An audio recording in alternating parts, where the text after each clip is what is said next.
sake, kid. Keep your voice down. Your father's listening to the radio. I'm not America's sweetheart. This is the Annie Frey Show on 97.1 FM Talk. So what happened is we have a ballroom that's under budget. It's going up right here. I've doubled the size of it because we obviously need that. And we're right now on budget, under budget, and ahead of schedule. I doubled the size of it, you dumb person. It's double the size. You are not a smart person. Right over here. Wait a minute. Right over here.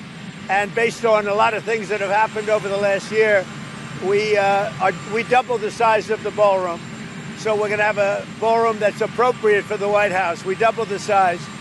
The ballroom now is ahead of schedule, and it's a little bit under budget, depending on the finishes that we use. So President Trump saying before he left for China, standing right there under Marine One, that they've doubled the ballroom. A reporter obviously, I guess, interpreted it. It's hard to even understand with a helicopter and a bunch of people shouting at the same time what that question actually was. But President Trump did the Trump thing and called her a dumb person because I guess he inferred or she implied that she was aghast that they doubled the cost of it. This thing was originally funded privately, and now there is an effort to put some public funds behind it. I don't really understand why we would be like, but wait, let's use the taxpayer dollar. Maybe there are some reasons, some concerns about backdoor dealings in business that would be done between a world leader and these people who can fund it privately. That's never the problem. That's not ever the thing that's being discussed when it comes to the ballroom. It's generally speaking a referendum once again on Donald Trump. So we're asking you today, are you in favor of the construction of the White House Ballroom, yes or no? Here's why I'm asking you this question. Because right now there's a million other things going on in the world, right? There's, of course, a war in Iran. There is still a war in Russia, between Russia and Ukraine, that had a ceasefire last weekend that was helped brokered by President Trump. And there's discussion that maybe that could come to an end. Putin has said as well that he feels as though it might be drawing to a close. All of this while President Trump is in China with President Xi negotiating Lord knows what. We had a conversation yesterday with an expert from Heritage about what that could look like, a redefinition from our expert friend about how China is our adversary in most every way. But this is an opportunity for President Trump to meet with President Xi, our number one competitor in most all avenues, and kind of a keep your enemies closer situation. So what will happen? We don't know, but we are going to cover it as it unfolds. I have found that when the ballroom comes up as a discussion point, it's often when the Democrats don't like the political tailwinds that tend to move in the direction of something's going well for the GOP, for the conservative elements of whatever the subject might be. It could be discussions taking place in Congress. It could be foreign policy, whatever it might be. The ballroom is brought up by the Chuck Schumers of the world when they need to change the subject. I'm not trying to change the subject with the ballroom question here on our poll today, but I thought it's an interesting time to discuss it because I don't feel as though it's the lead topic of conversation right now. I watched this, I feel like it was a 20-plus minute YouTube special on what the ballroom has been pitched to entail. The truth of the matter is the ballroom has an enormous amount of security advantages in addition to the current accommodations at the White House that would accommodate a lot of people in a safe place under duress. So, yes, ballroom, you're thinking, state dinners and fancy evenings for the well-to-do, the elite, just a place for them to have nicer accommodations. But truly what the ballroom is, it's an addition, a massive expansion of the White House's capability to function in all sorts of different situations, different experiences. Yes, it's there to entertain, but it has an enormous purpose beyond just that. Also, and I do think that this is worthy of note, you might remember the last time, to be specific about which time, the last time at the White House Correspondents' Dinner that President Trump's life was threatened, as well as, I think it matters, everybody else who was in that room who might have been the target of or the victim of a stray bullet, should that individual have gotten any further than he actually did. The security capability of a ballroom where all of those journalists, the ones who love Donald Trump, the ones who hate Donald Trump, the ones who are part of the legitimate media and the fake media as per the designation of Donald Trump, all of those people would have been incredibly more safe should that event have been held in that White House Correspondents' Center. I can think of a lot of situations where we have people who are attending events where potentially foreign leaders are present, where they too would be made to be more safe. It's inside, it's indoors. Of course, President Trump, originally the ballroom was pitched as the ladies are standing out in the grass under tents at these very fine galas that they're trying to throw at the White House, and it's not, the capacity isn't there. But the truth is that the safety and security and the purpose that this ballroom infrastructure would serve is far beyond champagne, toasts, and niceties. So we're asking you today, are you in favor of the construction of the White House Ballroom? Yes or no? There's a lot to discuss, of course, with the news, but I think that this is an undercurrent that a lot of people have an opinion on and isn't really discussed. I don't think that the president has done a great job of articulating the why. He is a builder. He is somebody who loves architecture. He's a critic of it everywhere he goes. So I think that he's almost so deep into this type of a world that he hasn't communicated the purpose and the intent of what this infrastructure would provide the White House, what kind of addition it would be. And so I think there's a missed opportunity there. And I also think that if the president doesn't make that very clear out the gate, the people make up their mind right away anyway. Are you a ballroom guy? Yeah, I'm a big ballroom guy. I really like this. And I'm interested in your theory that you just presented, because I've never heard it put that way, that anytime things are going well, that's when the left, at least, will start to talk about the ballroom, because there's I've never really understood why there was an obsession with it. It seems to be a project that should be something that's bipartisan. Obviously, it'll be used by presidents other than Trump. It's being mostly funded, at least at the moment, by private money. Isn't it weird that they're trying to be like, let's throw some public dollars in there? That is weird, because that's been part of the sales pitch. It's kind of bizarre to me. This is all privately funded. Congressman Burlison will be on with us at 1:30, so I think I'm going to talk a little aliens, UAPs, ballroom. That's where I was going with this, is to say that anytime other news is happening, we always say, oh, well, then bring out the aliens. That's kind of what you're saying. No, I'm starting with the ballroom. And that then Schumer I'm is scooping saying, with the aliens. Yeah. Have you heard that? I mean, the ballroom is... This is weird. The ballroom is like the new Epstein files for the left.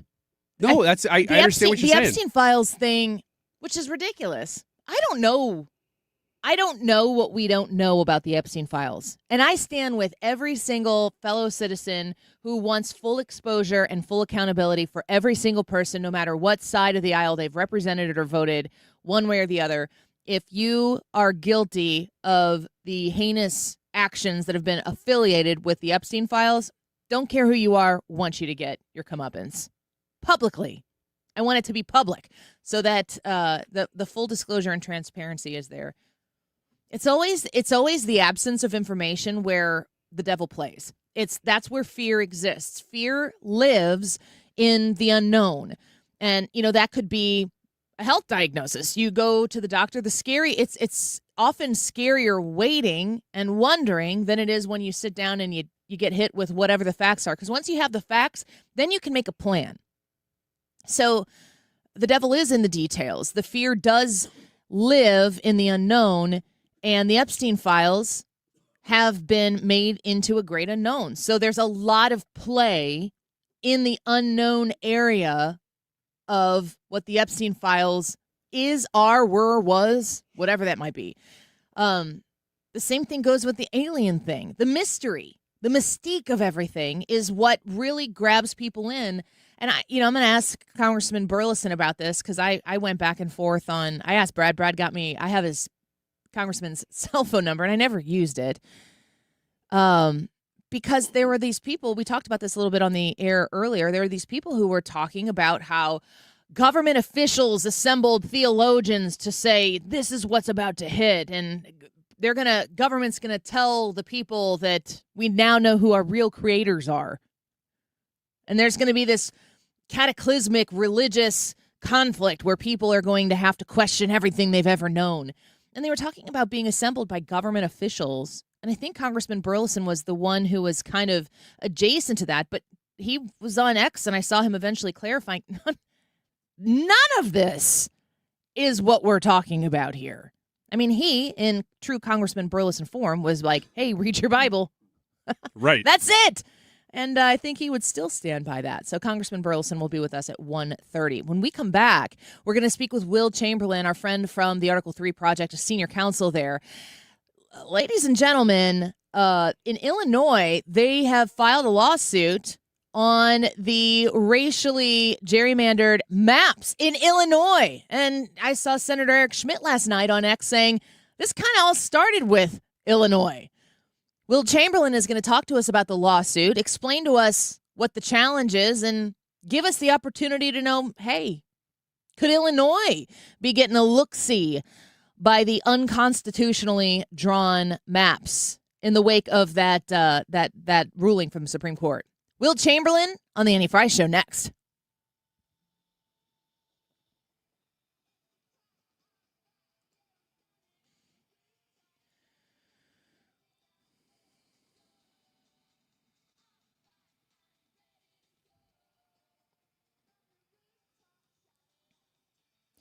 Point Pest Control, point with an E, pointpestcontrol.com. I am so grateful for my friends at Point Pest Control.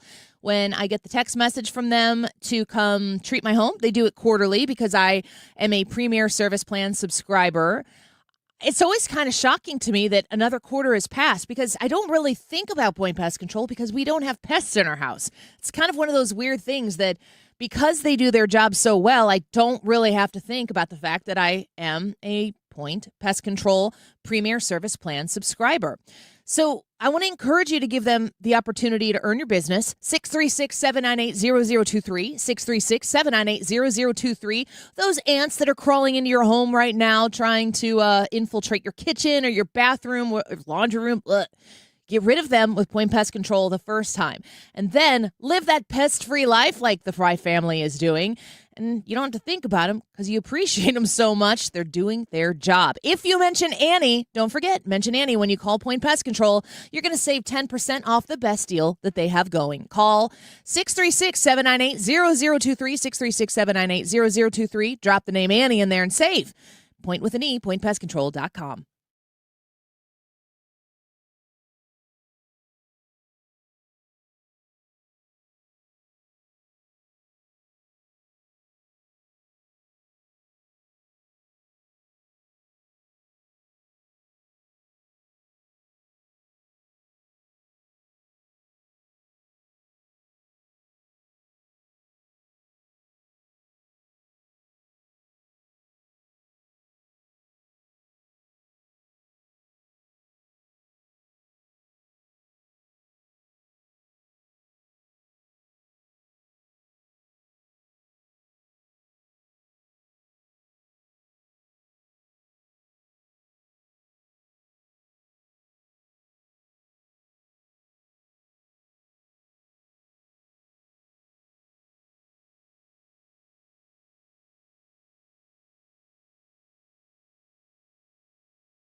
Crazy districts in Illinois. Take a look at this.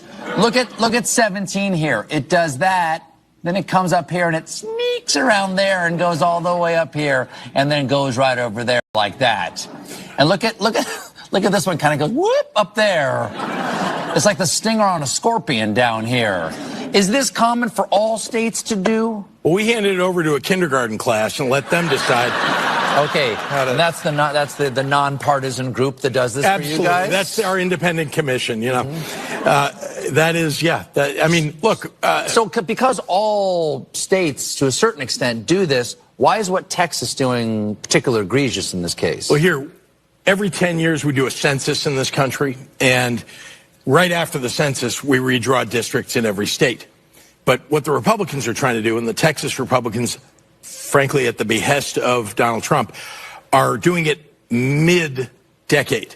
That is extraordinarily rare. That's an important point, because I think he literally called them or wrote them and said, hey, I need 5 seats. That's an extraordinary point there, J.B. Pritzker. You're so brilliant. He didn't even answer for the Illinois maps. He just said, yeah, we really jack up our maps, but we only do it every decade. That was really what we have from J.B. Pritzker. Well, it turns out maybe the way that the Illinois maps have been drawn isn't so good after all. And I want to get to our guest who's going to explain about this lawsuit that has been filed now. Will Chamberlain joins us once again, senior counsel at the Article 3 Project. Please follow him on X at Will Chamberlain. Will, welcome back. It's good to have you.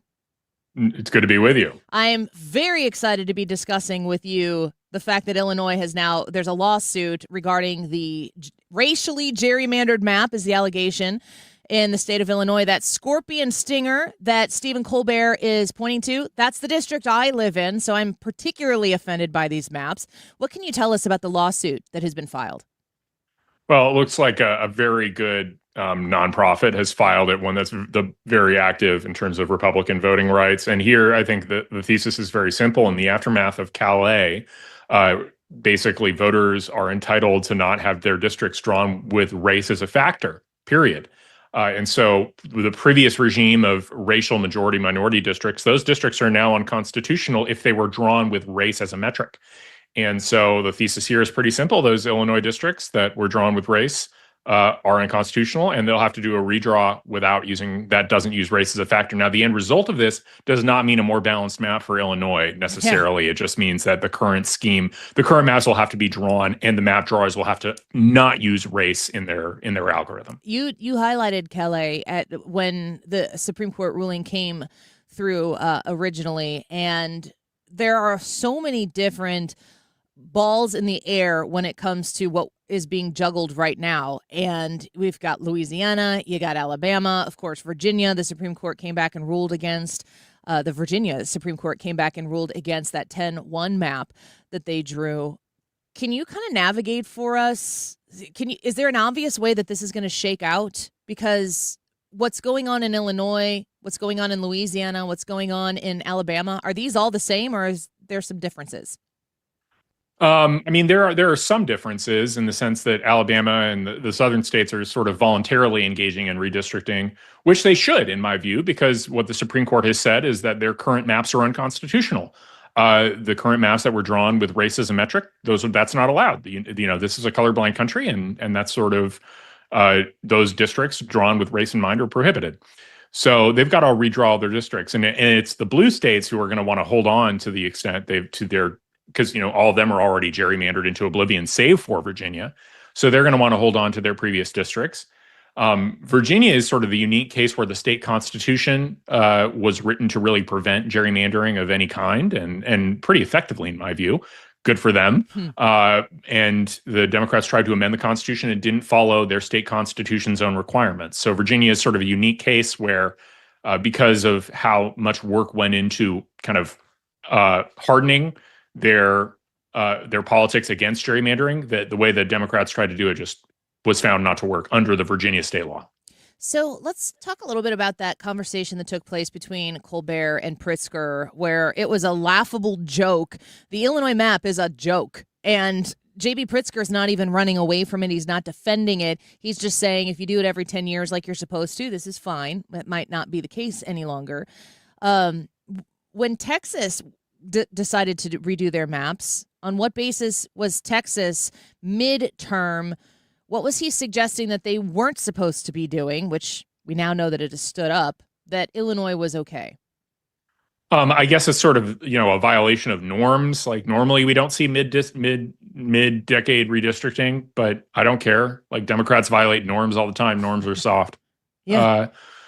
And they're not the first to try it. New York tried to do a mid-decade redistricting right before that, and it got struck down by their Supreme Court. But it just indicates that there's no real teeth to this principle of no mid-decade redistricting. And ultimately, I'm not surprised that I think the way everybody should understand this is, given how different the views of how government should be run are between Democrats and Republicans now on so many fundamental issues.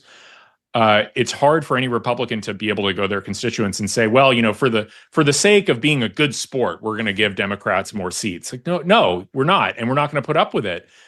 These people want to turn our country into a favela. We're not, and you're letting them and you're helping them do it. Why? Why would you do that? And vice versa. The Democrats, all Republicans are racist. So therefore giving them any power is untenable. So we're just inevitably going to go to a world where there are extraordinarily few Democrat seats in Republican states and vice versa. So we're speaking with Will Chamberlain with the Article 3 Project, senior counsel there. California is another story where they've worked hard to redistrict. California has a lot of seats. Now, with the incredible mismanagement of government there, those seats are walking out of the state, voting with their feet in their U-Hauls, and they're moving to places that are a little more tenable. But they still have a big club to swing there. What has California tried to do, and is it officially going to be the case for the 2026 map? Yeah, I mean, California has already done something pretty dramatic in terms of a massive redistricting to eliminate a number of Republican seats, and it's led to a really bizarre map with really bizarrely shaped districts. I mean, they've got, I don't know how familiar people are with California's geography, but the far northeast of the state is in a district with an area just north of San Francisco, which is a solid. If you were to drive from one end to the district to the other, you'd probably need 8 to 10 hours, something like that. And that's a single congressional district. So that's kind of the way California has done it. They've just basically said, compactness is a joke. We're not even going to try and make a compact district. And so, and to the, rural Californians who might be oriented towards Republican, we really just don't care about you. You should probably leave, actually, is what they're saying. Yeah, they don't want you there. They go elsewhere. They're not interested. So how does this all shake out then, Will? Because the Democrats, when they can't win with the rules that are in place, they change the rules. We have heard, the chatter in Virginia about maybe we just retire the entire Supreme Court and try to reseat new people who are going to agree with us. The Democrats continue to throw up these legal challenges and throw fits on late night talk shows that are getting canceled. Are they going to win on any of these fronts in a measurable way? It feels as though the Republicans are having a good run here with the redistricting challenge. Yeah, no, they're not going to win. Without the old interpretation of the Voting Rights Act on the books, there's really no way to fight what the Republicans are doing in terms of redistricting, because they're doing just a simple, overt partisan gerrymander, which you are allowed to do in most states. And so that's all they're doing. There's no real way to stop it. And then you combine that with the fact that when the 2030 census comes, a lot of seats are going to be moving down south, away from California, New York, and Illinois, because the population has so dramatically moved away from those northern states to the south. So I think things are going to get progressively worse for the Democrats. And I think you're going to see more freakouts, because they're going to realize that they're in very, very bad shape in terms of the political map. Last question. The big other factor here that could happen with the census come, I guess, 2030 is the citizenship question that could be included there. Can you explain briefly what would need to be done to make sure that the people who are counted for the apportionment of congressional influence and representation are citizens of this country? How does that become the law? Is it a congressional passing that needs to happen? How does that take place, and what kind of effect will that have? I think, honestly, I don't think you need a statute to do that. I think you can do that through executive order, although, President Trump tried to do that, but got slapped down by the court, basically on a sort of technical Administrative Procedure Act ground, but that he could fix this time around if he wanted to. And if that happens, I think it's as simple as, census takers will be forced to ask the question, are you citizens? And I mean, people can say yes, and it's not clear that the census takers will be in a position to check. So there still could be some counting of illegal aliens, but also maybe not, right? Like census takers, there might be, one of the things you might do on a stipulation is you could say, like, we will not reveal the specifics of your answer or something like that to any authorities, but we do insist that you tell the truth. And so, and that would get truthful answers on the "Are you a citizen?" question. And if that's the case, then you might actually get, again, a more equitable distribution of seats among citizens, because California gets a lot of additional electoral power from non-citizens who reside in the state at the moment, even if they can't vote in elections. Will, is what has taken place so far with redistricting going to measurably benefit the Republicans come these midterms in this November? Yes, it will. There's a lot of successful redistricting already that's already been done that is baked in for this fall. All right. Well, Will, thank you for the information. We're excited about this lawsuit in Illinois. We know Missouri just had the affirmation of their newly passed FAIR map. So lots going on all across the country, and your expertise here is very valued. Thank you, Will, for being with us. Thank you. Talk to you again soon. Bye-bye. Will Chamberlain, Senior Counsel at the Article 3 Project. I must follow on X for the latest in common sense reaction to all of this craziness that's going on at Will Chamberlain. We're going to break real quickly right here. We'll be back in just a couple minutes. Your thoughts expressed on the YouTube live chat poll. Are you in favor of the construction of the White House Ballroom? We gave you a yes or no today. You can text us on the Annie Frey Show text line as well, 314-241-9797, 314-241-9797. Let us know what you think. Ballroom, yay or nay? It seems like something you'd say in a ballroom. Yay or nay? We'll be right back. Don't go away.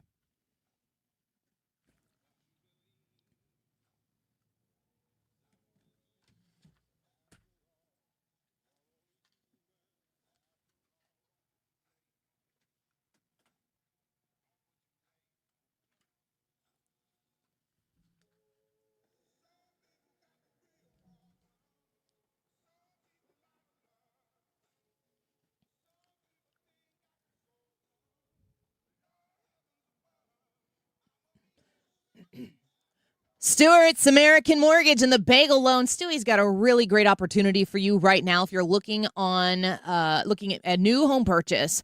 Right now, with the Bagel Loan, which, remember, comes with no dollars in closing costs, he covers them for you. They don't get rolled into the loan. They're not financed. They're not stretched out or nothing. They're not there. That's what the Bagel Loan is.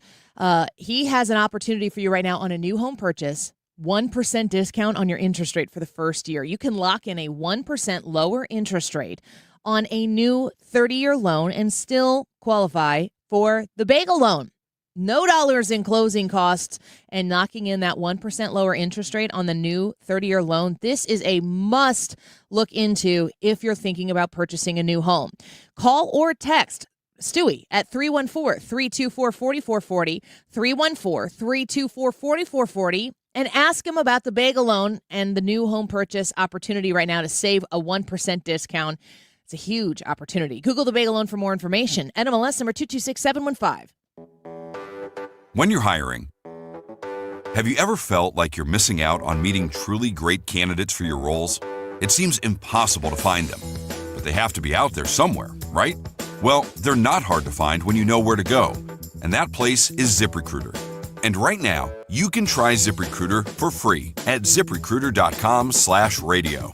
ZipRecruiter helps 10 million people with their job search every day. And because these people are actively looking for jobs just like yours, it's easy to find the right person right away. In fact, 4 out of 5 employers who post on ZipRecruiter get a quality candidate within the first day. But if you're not using ZipRecruiter, you're missing out. So see what it's like when the impossible is easy. When you go to ZipRecruiter.com/radio right now to try ZipRecruiter for free. Once again, that's ZipRecruiter.com/radio. ZipRecruiter.com/radio. Never miss out on great candidates with ZipRecruiter. Wesley Financial Group is not a law firm, and Chuck McDowell, definitely not an attorney. This is Chuck. If someone talked you into buying something really silly and you want to get out of that silly little thing, my advice, get the facts. Call me and I'll send you our timeshare exit kit absolutely free. Inside, you'll learn how timeshare works and all your options for cancellation. Call Wesley now for your free exit information kit. 800-948-7878. That's 800-948-7878. Gain peace of mind that your flooring and carpet installation will be done right the first time when you hire the experts at Michael's Flooring Outlet. They give all their clients attentive personal service, even bring toys for the kids of the household. It's a family-owned and operated business for 25-plus years. They make sure you make the right choice for your home. So if you have carpets or hard floors, you're going to be happy for years to come. 3 convenient locations in St. Charles County, 116 Main Street, in Old Town St. Peters at Mid Rivers and Highway 70, in West County on Olive, and the store in Darden Prairie. Michael's Flooring Outlet, IGotFloor.com. It's time for a $98 AC tune-up. From Collinsville to Chesterfield, 97.1 FM Talk, St. Louis Conservative.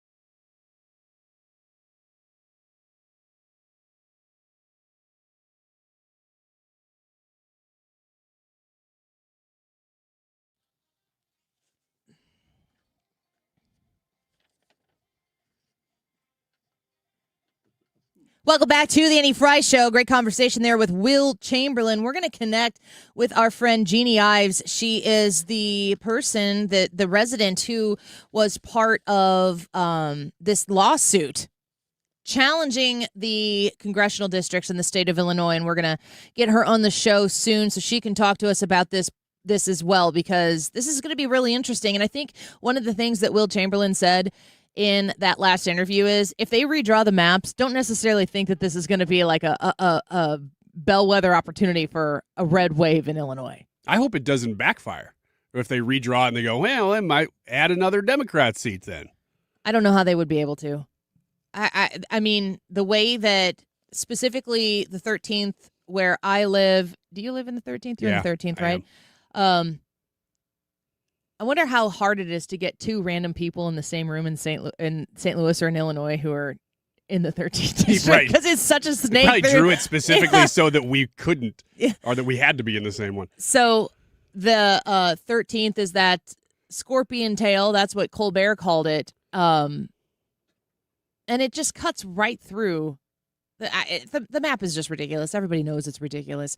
How do they break it up so that they can save the blue seats? I mean, I don't know. There's probably what used to be around here, because this one, when it was Rodney Davis's district was enveloped by Mary Miller's district. So you had 2 people running who were incumbents, and it's a very rural district. So Mary Miller was going to win that, and I think Rodney Davis was aware of that. But you'd probably get a blue district that just really hugs the St. Clair County, Madison County area down here. But that would still be a purple district. You know what somebody very smart should do is try to get a court somewhere to define what compact means. Yeah, good luck. Because if we could figure out what a compact district looks like, that would help in the future a lot. Because all these Democrat districts, they're going to be like snakes. We've already had an Illinois primary. We already know who's representing whom in what districts, because the Illinois primary was March 17th, I think. This loss, I don't know how that works. If the lawsuit gets filed and could it possibly be processed so fast that it would affect the November elections? It feels like we would have to have another primary. They can't do that. You can't redraw the maps, and it wouldn't happen that fast. I just don't think I don't think that this is realistically a November midterm situation. And, every appeal that can be filed will be filed by the Democrats, at least for the time being, to protect it. And then, of course, you can expect that come the next census, Illinois will lose another seat. Mm-hmm. We have 17 right now. 3 Republicans out of 17, and I think it was like 45% of Illinois voted for Trump. For Trump. That's not even like, there are people in the state of Illinois who consider themselves to be fiscally conservative individuals who are never going to vote for Donald Trump.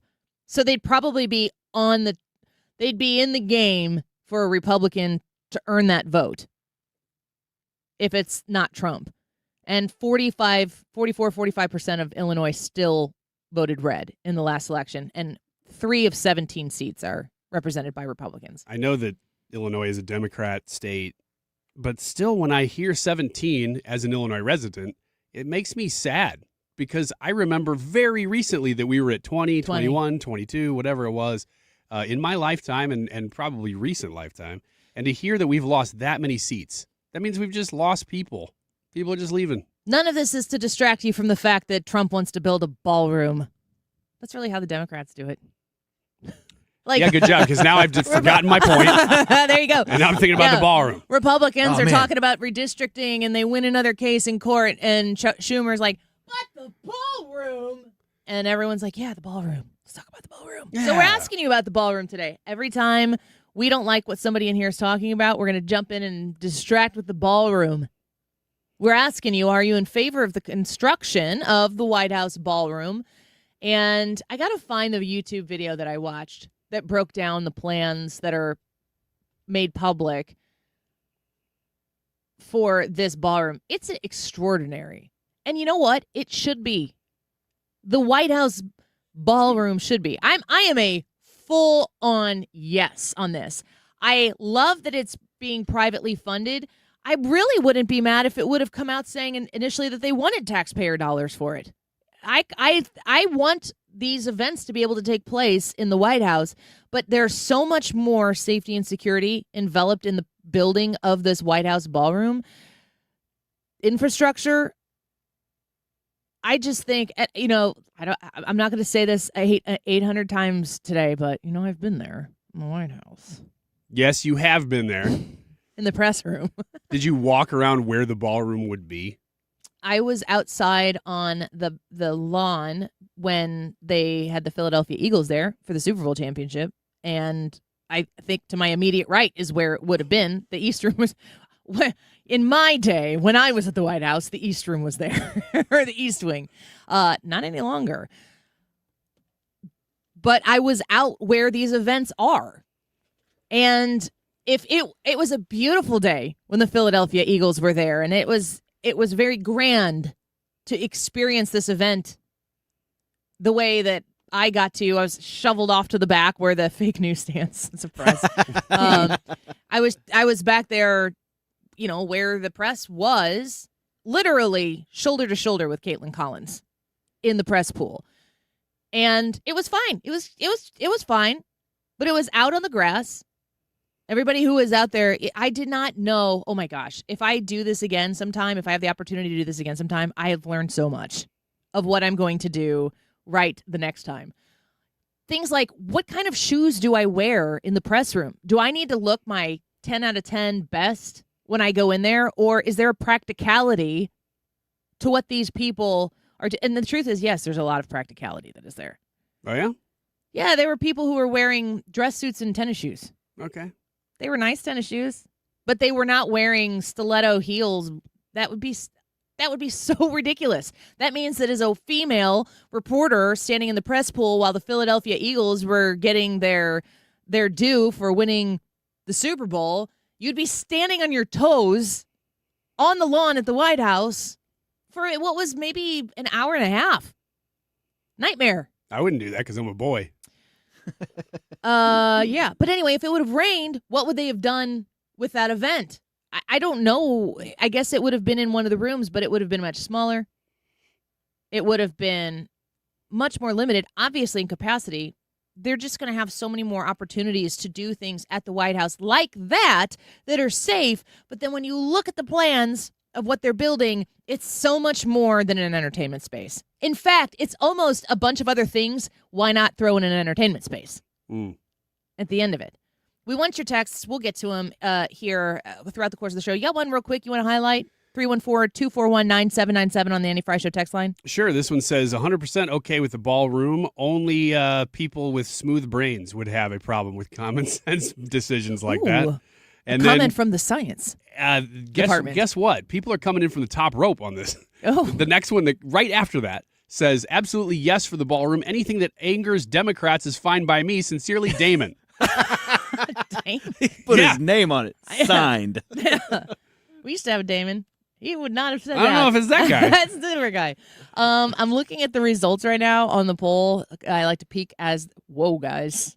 Go vote. YouTube app on your phone or desktop, whatever. Just find the Annie Frey Show. If you subscribe and you turn the notifications on, when we go live, you'll get a notification that goes right to your phone, and then you'll be able to find the live chat poll. Super simple. I think that's the easiest way. But we will take your text as well if you don't want to vote. 314-241-9797. Wiggins America next. Things you should never buy used. And I will defend the opposite of this. I was going to say, how many have you bought used to save a penny, Ryan? We'll find out next.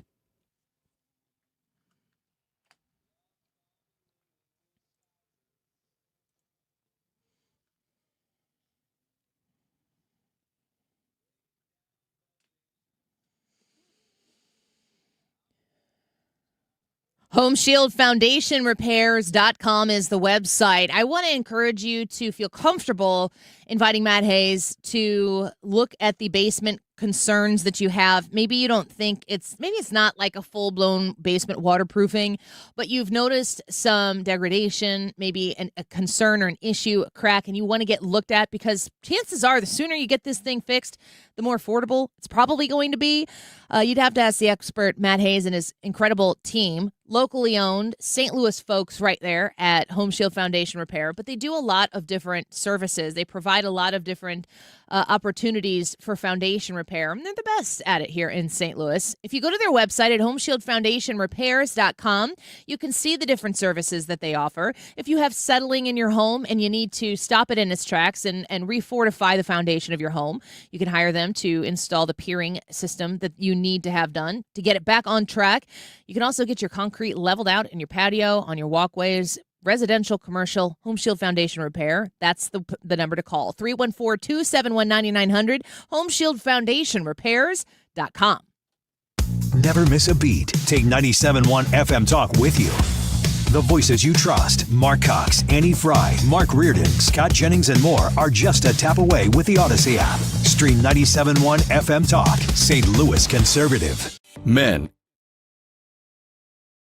PE, you're not alone. Most importantly, you don't have to live with it. Paramount Men's Medical Center restores men's sex lives in just one visit. Their painless breakthrough treatments eliminate ED and PE, even when Viagra and Cialis don't work. Here's Dr. Simovitz, specialist in men's health. Paramount Men's Medical Center's painless breakthrough treatments eliminate ED and PE, regardless of age or medical history. 98% of patients see instant results right in the office. Men are now lasting longer than they ever imagined. And the best part, at Paramount Men's Medical Center, your consultation and first treatment are free. Qualified patients even get their testosterone checked free. Call 314-887-4333. 314-887-4333. Take control of your sex life. Call now. 314-887-4333. The Annie Frey Show is St. Louis Conservative.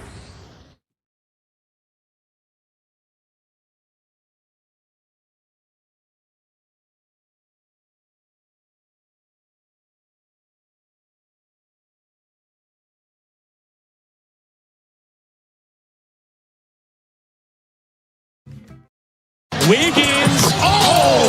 Wiggins! These are things that you should never buy used, according to AARP. Underwear. That's number one.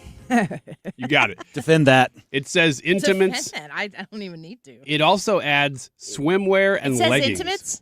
Intimates, swimwear, and leggings. Yes, correct.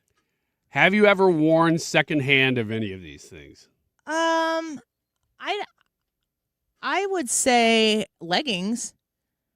There's some high-end leggings brands that I would never, ever buy new, that I would use used. You know what's weird? When we used to do collections for the homeless at my former church, one of the things that the people who would take the collection said is that nobody ever donates underwear because of that fact. Well, yeah, there's a lot of there are a lot of drives that will do specifically underwear, just underwear, undergarments, because you'd have to go to the store and pick them up and buy them new. Yeah, you got to get them new, especially for kids. Yes, exactly. All right, number 2 is mattresses and beddings and pillows and sheets and stuff like that. Don't buy them used. Mattress is a tough one. If you know, I guess like when you say buy them used, I would never buy a used mattress from someone I didn't know. Mm-hmm. But I don't know if I've ever sold one. I would think that they're tough to sell. I think I've sold toddler mattresses before, but I think most people get them and they use them for their dogs. Oh, yeah.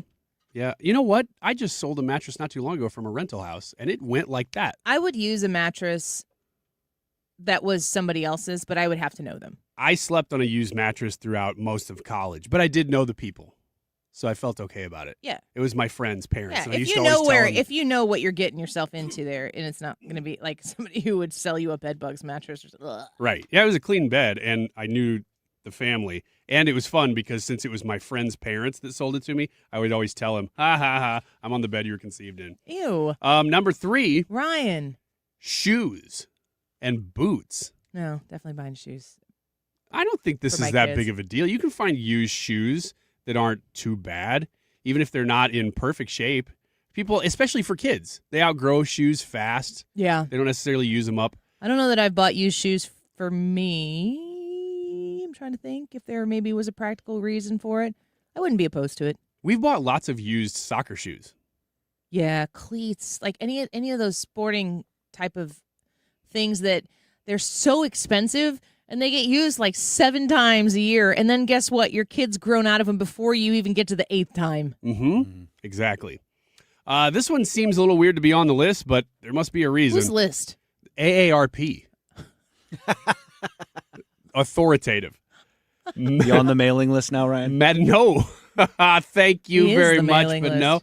no. Medicine and vitamins and pills. Seems like that would almost be illegal. Seems like a no-brainer. You can't sell.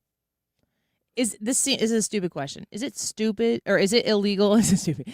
Is it illegal to sell prescription drugs? Yes, you can't resell your right? prescriptions. Of any kind. No. Is it illegal to give prescription drugs to somebody else? Probably. Yes. I would think so. Yeah. The weird way that I ran into this was back probably 15 years ago. I'm thinking like obviously narcotic type of drugs, yes, but if you had the same prescription, I'm just like maybe it's I don't take any medications. I'll just say birth control. If it was the exact same birth control that somebody else was using and you got pregnant, I don't know why you'd want to buy that birth control, and you weren't using it anymore, could you I'll give you $20 for that, and it would save $20 for your friend. You just keep that under the table. Is that an under the table? I'm not telling transaction? you what you can do in your private life. How much have you paid? Never mind. I've not paid anything for birth control. Dang it. That's a good joke I could take, but I'm not going to do it. This says, actually, I was going to say that about 15 years ago, I would try to find, there was a lot of random contacts, wholesalers online that would sell contacts. Eye contacts? Yeah, eye contacts. And they really cracked down on that because it's all prescription. I was still using a prescription, but it was very unregulated. And it was hard to find. It was like easy to find them cheap for a while, and now it's really hard to find them cheap. Anything for a newborn, it says. I kind of got to disagree with that. Oh, man. This is AARP. They haven't bought something for a newborn in how many years? Yeah, grow up. Everything is used. Yeah, baby clothes, bottles, bedding, cribs, strollers, and car seats. All of it. Yeah, really, any of it. And I'm fine with the car seats thing, too, because a lot of people say, well, they expire. It's like, yeah, big car seat says they do. Car seats, I would buy for an infant. I would buy a new car seat. Or I would use one that I had already. My kids they say, I think it's like a 3-year shelf life or something like that. Or any car accident, you're supposed to toss that sucker. Well, I get that because it could be damaged. Yeah. But I would use... what's the difference between me putting Jensen in a car seat that I put Charlie in? It was used. Exactly. Mm-hmm. So you just have to, I think you do have to have some sense of where you're buying something, but everything. I'm trying to think of I couldn't afford anything new. Yeah. So you had to. Yeah, absolutely. Especially baby clothes and stuff like Yes. that. My gosh. How would you get by? Most of it, if it's worn one time.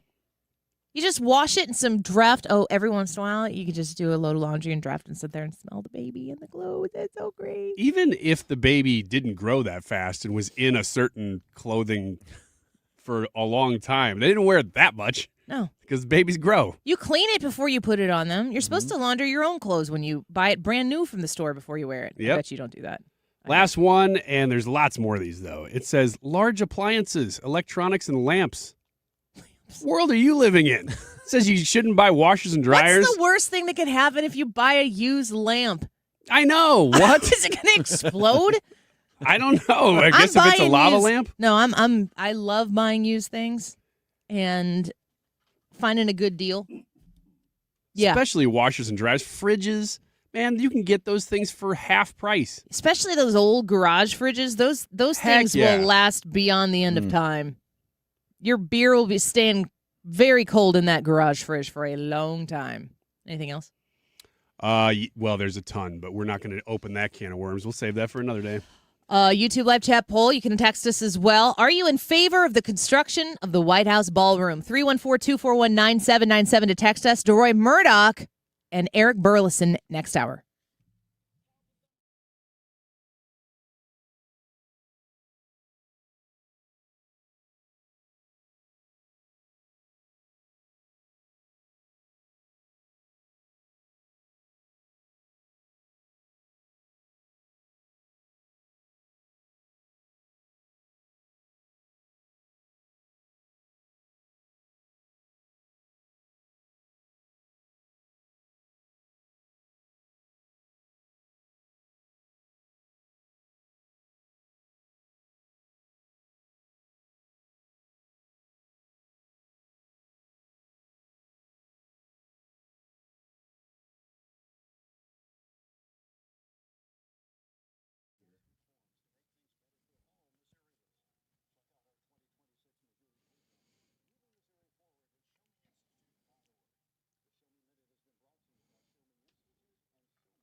The Retirement Advisory Group, Thomas Helbig, Bob Kershaw, Tammy Kershaw, you know the names. You probably know the number now as well, 314-993-9494. These are the folks who are your gateway into a worry-free retirement.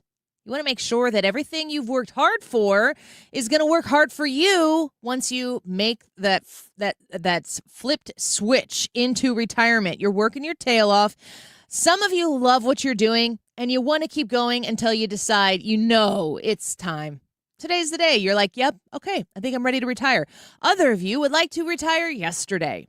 Doesn't matter which side of that equation you're on, you do want to retire. You do want to make sure your money is going to last the rest of your life. And you need the experts to help you understand how to ensure that that's going to, in fact, be the case. 314-993-9494. Call 314-993-9494 and set up your appointment today. Online at retirementkey.com. Insurance companies often have a basic strategy: delay, deny, defend. Some try to grind you down, but they have another tremendous weapon, a software called Colossus. They know which attorneys are great and which are not so great. They know who is likely to take the last offer and who will take them by their scalp, kicking and screaming to trial. They know that they have to pay some firms early and fairly. I'm John Morgan of Morgan & Morgan. The insurance companies have done their homework. Before you hire a lawyer for your injury case, do yours. Visit forthepeople.com and see our settlements and verdicts for cases like yours. We became the largest injury firm in the world for a reason. When you hire the wrong firm, you may be beat before you start. All law firms are not the same. Morgan & Morgan, forthepeople.com. The choice of a lawyer is an important decision and should not be based solely upon advertisements. Past results afford no guarantee of future results. Every case is different and must be judged on its own merits. KFTK FM Florissant from the Kaufman Townsley St. Louis's Injury Lawyers Studio. Call 314-777-7777. That's 314-777-7777. For the president, Lisa Brady, Fox News. He's now in China for the first time since 2017. A military band and honor guard welcomed President Trump to Beijing as he exited Air Force One. Plus some 300 Chinese youngsters with chants of warm welcome. It's already nighttime in Beijing. When dawn rises, the two leaders will get down to business, discussing trade, Iran, and U.S. arms sales to Taiwan. Fox's Jonathan Savage. A ceasefire with Iran continues, but so does a tug of war over the Strait of Hormuz. Fueled by higher energy costs, inflation at the wholesale level jumping more than 1% in April, rising 6% year over year. Economists were anticipating a 0.5% increase from March to April and 4.9% for the year ending in April. And also readings for March PPI were revised higher. Fox's Jenny Cosola. A CIA employee goes public on Capitol Hill with claims of a COVID cover-up. CIA officer James Erdman III told the Senate Homeland Security Committee he's been working on the Director of National Intelligence Initiatives Group over the last year and found that the CIA initially thought it likely COVID came from a lab, but changed its position after Dr. Anthony Fauci told the intelligence community to consult with scientists who believed otherwise. Senator Rand Paul asked, did anyone ever bring up that Anthony Fauci approved the research that went on in Wuhan and that it might not be in his interest for the conclusion to be that it came from a lab that he had funded? No one laid it out quite that clearly. Erdman also testified that all relevant documents about COVID's origins have not yet been released to Congress. Fox's Jessica Rosenthal. The CIA says the committee acted in bad faith, sending a subpoena without telling the agency, also calling today's hearing political theater. Overwhelming support in the U.S. Senate for a resolution to withhold senators' pay during government shutdowns, just clearing a procedural hurdle. America is listening to Fox News. This is a special alert to all Americans who own a vehicle with less than 200,000 miles with an auto warranty about to expire or with no warranty coverage at all. Due to a decline in the economy, CarShield is announcing a low-cost month-to-month vehicle protection plan that is now available to the public to save any driver out-of-pocket expenses on future auto repairs. Call now to find out how you can pay almost nothing for covered auto repairs. Yes, you heard that correctly. Pay almost nothing for covered auto repairs. An open phone line has been established for all drivers to call for a free quick quote. Call 800-983-2077 now. Drivers who are covered will not have to pay for covered repairs again. This protection plan is at an all-time low. Additionally, drivers who activate this vehicle protection today will also receive free roadside assistance, free towing, and car rental options at no additional cost. Call us for your free quick quote today. 800-983-2077. That's 800-983-2077. What do you have to lose? Call 800-983-2077. Again, 800-983-2077. Air Comfort Service, heating, cooling, and insulation. Weather. Sunshine and nice temperatures going through our Wednesday afternoon. It's slightly cooler compared to yesterday. 75 for the high. Tonight, clear skies, upper 60s. Cool overnight, 51. Thursday, plenty of sunshine, 76. Friday, Saturday, Sunday, a mix of clouds and sunshine each day, bringing a couple of showers, but a lot of dry time, too. However, it's warmer, near 90. This is 97.1 FM Talk. Chief Meteorologist Dave Murray. The Annie Frey Show is sponsored by Air Comfort Service Heating, Cooling, and Insulation. Time to schedule your air conditioner service. Get not just your AC, but your entire HVAC system checked for $19 a month with the Preferred Partner Plan. And be ready for the first heat wave. AirComfortService.com. Annie Frey, Ryan Wiggins, Brad Ray. That's us. That's right. Gotta love this American ride. What do you want from me? I'm not America's sweetheart. For goodness sake, kid. Keep your voice down. Your father's listening to the radio. I'm not America's sweetheart. This is the Annie Frey Show on 97.1 FM Talk. If somebody fell asleep in 1896 and woke up today in 2026, they would simply say the only difference is now Negroes have a TV show and we wear nice suits. They swapped out Klan hoods for Brooks Brothers suits. And that is the problem. I mean, Plessy v. Ferguson was 7-1, and it gave birth to 50 years of Jim Crow. What we have with this court right now, what we're seeing, is watching people who have fought and died and bled so that we would have access to the ballot box, so that we would have access to our voices being heard in Congress, being ripped away. And I think that there is a casual laughter from people we believe to be our friends on the right who are showing us true colors today, because the most sacred, or one of the most sacred acts you have in the United States of America is the ability to cast a ballot and elect someone and send them to Congress, the State House, or a mayoral seat that represents your interest. And now black folks throughout the South are being silenced. And I don't find that to be a laughing matter. Okay. All right. That was a CNN. That was part of that roundtable. That is a former South Carolina state representative, Bakari Sellers. And he said that if you were born in the late 1800s, there's really not a whole lot different for people of color, specifically black people in America today. Excuse me. This in the wake of the redistricting discussions after the Supreme Court said that you cannot take somebody's skin color and draw a district around skin color to include and exclude people. Bakari Sellers says we have not come any distance in the last 100+ years. Let's get our friend Deroy Murdock on the show with us. Nationally syndicated columnist, Project 21 ambassador, and Fox News contributor. Deroy, Bakari Sellers there says for black individuals in this country, there's been virtually no progress. Yeah, this is Annie. Great to talk to you again. It's amazing to hear this comment from somebody who I assume has a college education and knows better that going back to 1896, I guess it would be approximately the time of Plessy versus Ferguson, when Jim Crow was alive and well, segregation in the South and even in some places outside the South was roaring along. That the only thing different is that some black folks have TV shows and blacks are able to wear Brooks Brothers suits. I mean, that's just an unbelievable comment. This completely ignores the fact that we had a black president of the United States elected in 2008 and comfortably reelected in 2012. We just finished having Lloyd Austin as our first black Secretary of Defense.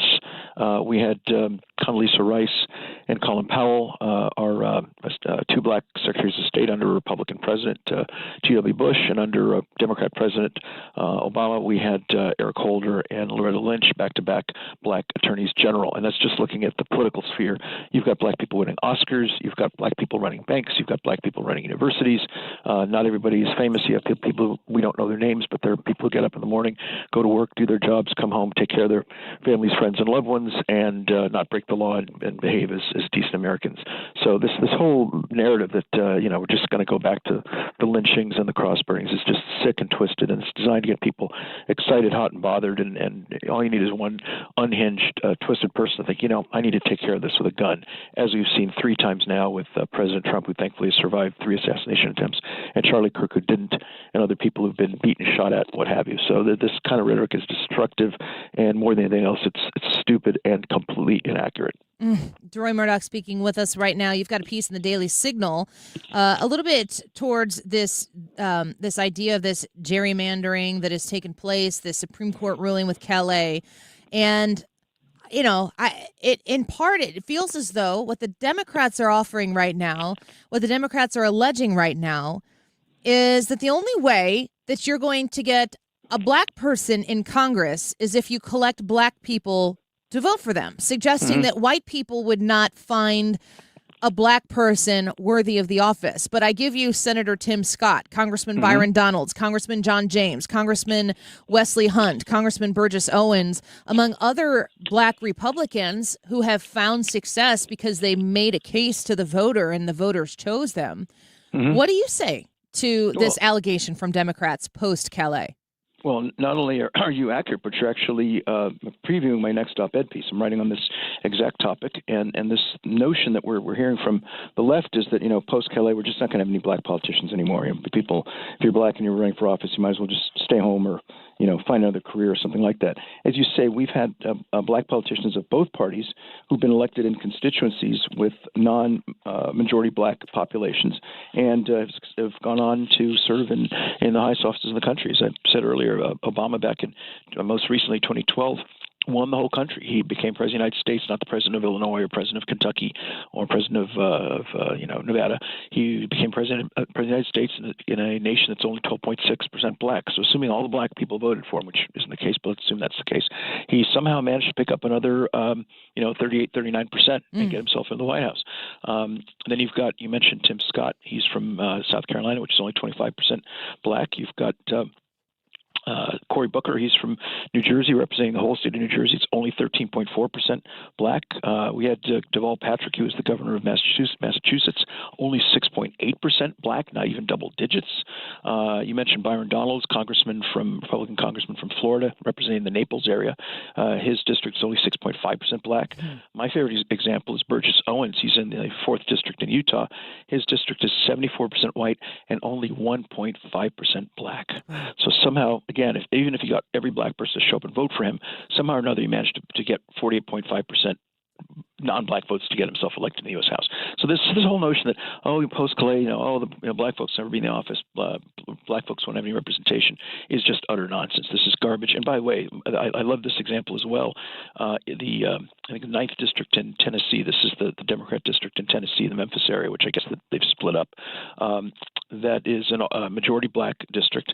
And they, since 2006, have been represented by a man named Steve Cohen, who is white. Oh, no. Somehow or another, somehow these black folks. Do they know? You know what? Well, he's very vocal. He's not like an invisible guy. He's on TV all the time. He's definitely quite outspoken. So I figured by now somebody would have noticed and said, "Hey, this guy he's a white guy. This guy doesn't look like us." But this is amazing. So Steve Cohen is in a district that's 61.3% black, 24.5% white, and yet these black folks over and over and over keep showing up at the polls saying we want this white guy to represent us, and they have every right to do that if they want. So this is, again, and more scare tactics, more hysteria, more unnecessary panic on the part of the left. And by the way, if black representation is really the pinnacle of what they do, and as long as the person's black, that's what's important.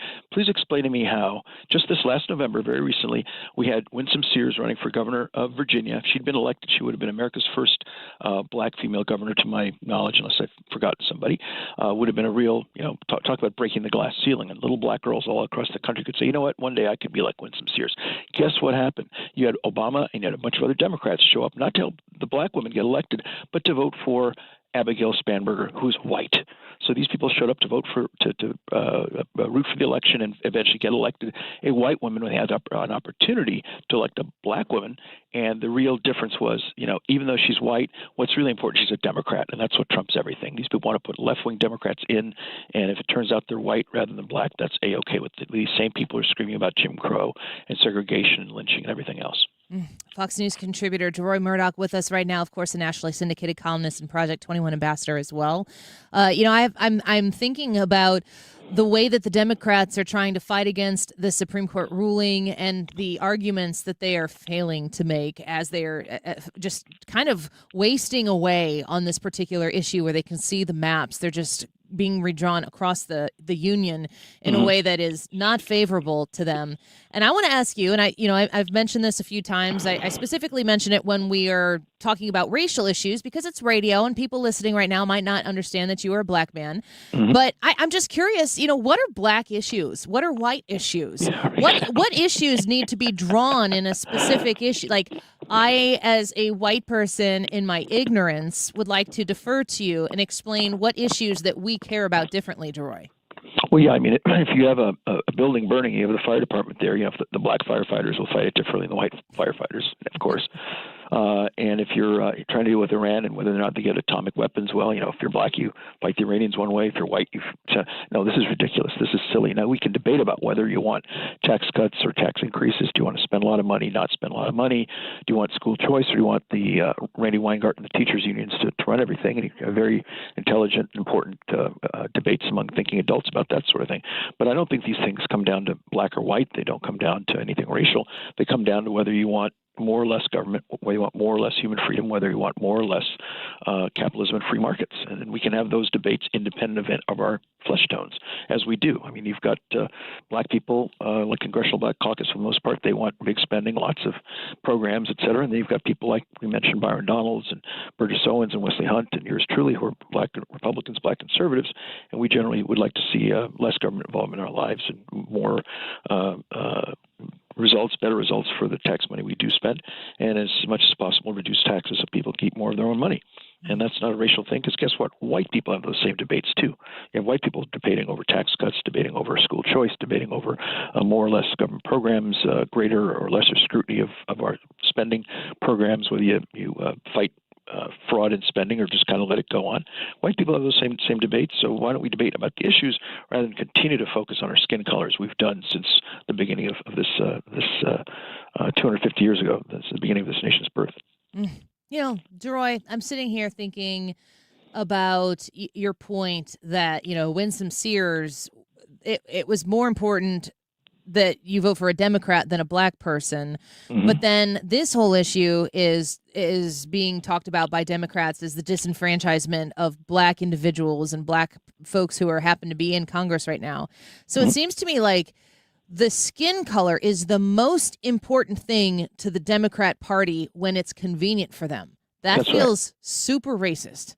I think that's actually right. Let's imagine in 2028, J.D. Vance and Marco Rubio decide, we don't want to be president. We're going to go practice law, whatever. And Gavin Newsom runs and gets the Democrat nomination. And let's just, again, we're just hypothesizing here. Clarence Thomas decides, I want to get off the Supreme Court and run for president. And he gets the Republican nomination, okay? And all these people are screaming, yelling about, we need black faces, we need black representation. How many of those folks are going to line up and say, we're going to help Clarence Thomas get in the White House? Or how much are these people going to line up behind a rich, white, heterosexual male named Gavin Newsom from California? And you can bet all these people are foaming at the mouth about Jim Crow and disenfranchisement, slavery. They're all going to line up behind the white guy because he's a Democrat. And they have the opportunity to put Clarence Thomas into the White House, who, by the way, was born in the Jim Crow South. He had grew up with an outhouse until he was, I think, a teenager. He lived under segregation. Okay, here's a guy who definitely has paid his bona fides as a black man. No. They're not going to help him out. They're going to help out the white guy because it's all about helping out the Democrats, helping out the liberals, keeping the government growing, keeping their people employed, keeping the goodies coming. And that will trump people's skin color anytime, 7 days a week. Well, we're going to keep reading your pieces here, this latest one in the Daily Signal, where you're criticizing Governor of Georgia, Kemp, for not taking enough action right now in the wake of the Supreme Court on this redistricting. He acknowledges that Georgia maps might need a little work, but not until 2028. Yeah, I guess it's not important. There's no urgency here whatsoever. What he's basically saying is these maps represent injustice. They represent unconstitutional racial discrimination. But that's okay. We'll use them in November. We'll go through another whole set of elections with unconstitutional, racially discriminatory maps.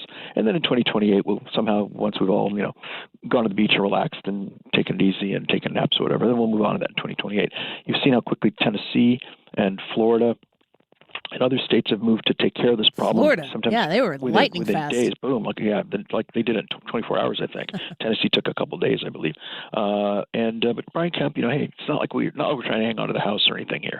He doesn't seem to have any sense of urgency. He's really not a team player. And you remember back in 2020 how he dragged his feet on all the stuff going on in Georgia. His Secretary of State Raffensperger seemed to get in the way of trying to figure out what happened, dragging his feet on the recounts and everything else. And it seems like these guys have been blackmailed by Stacey Abrams, or she's got something on them or what have you, because they just eat out of her hand. And when they have the opportunity to do something that actually helps the GOP, I do give them credit for cleaning up some of the election practices in Georgia, but a lot of this other stuff, they're just not interested in playing ball. And, if you're the Republican governor, Republican Secretary of State of any state, part of your duty as we Republicans expect is, you're going to do what you can to help the party, as I would imagine Democrats would do if they were in that position. We shouldn't be surprised Democrats try to increase their representation, increase their power. And I don't blame them. I don't necessarily like it, but that's what I'd expect. And I also expect Republicans to do that. And Ron DeSantis and the Florida Republicans did it. Governor Lee and the Republicans in Tennessee did their job. And in Georgia, Brian Kemp is just staring off into space while his Republican state lawmakers would say, please call a special session so we can take care of this. But he doesn't seem to be interested, and that's a real shame. And I think people ought to pressure him to do his job and clean this up, get rid of the unconstitutional racial discrimination, and give us maps that will, A, be fair, B, be just, and C, increase the likelihood that the GOP can win and actually hang on to the House of Representatives, which is absolutely vital. Yeah. It's an all-hands-on-deck situation. Certainly feels that way. Deroy, you are always welcome here. We love talking with you. Thanks for being with us again today. All right, Annie. Great to talk to you. Thanks a lot. Take care. Bye-bye. Deroy Murdock, nationally syndicated columnist. He's a Project 21 ambassador. I encourage you, especially given this conversation, look into Project 21. It's a really cool organization. Fox News contributor as well, and our friend here on Wednesdays on the Annie Frey Show. That poll, it's popping right now. YouTube poll is asking you how you feel about the White House Ballroom. Do you like it? Yes or no? Simple yes or no answer today. You can text us at 314-241-9797. Your thoughts and we'll feature a couple of those real quick when we come back. Congressman Eric Burlison in 10 minutes on the Annie Frey Show on UAPs. I'm going to ask him about the ballroom, and I'm also going to talk to him about some initiatives that he has trying to get affordability back into the reality of the people of Missouri. We'll be right back.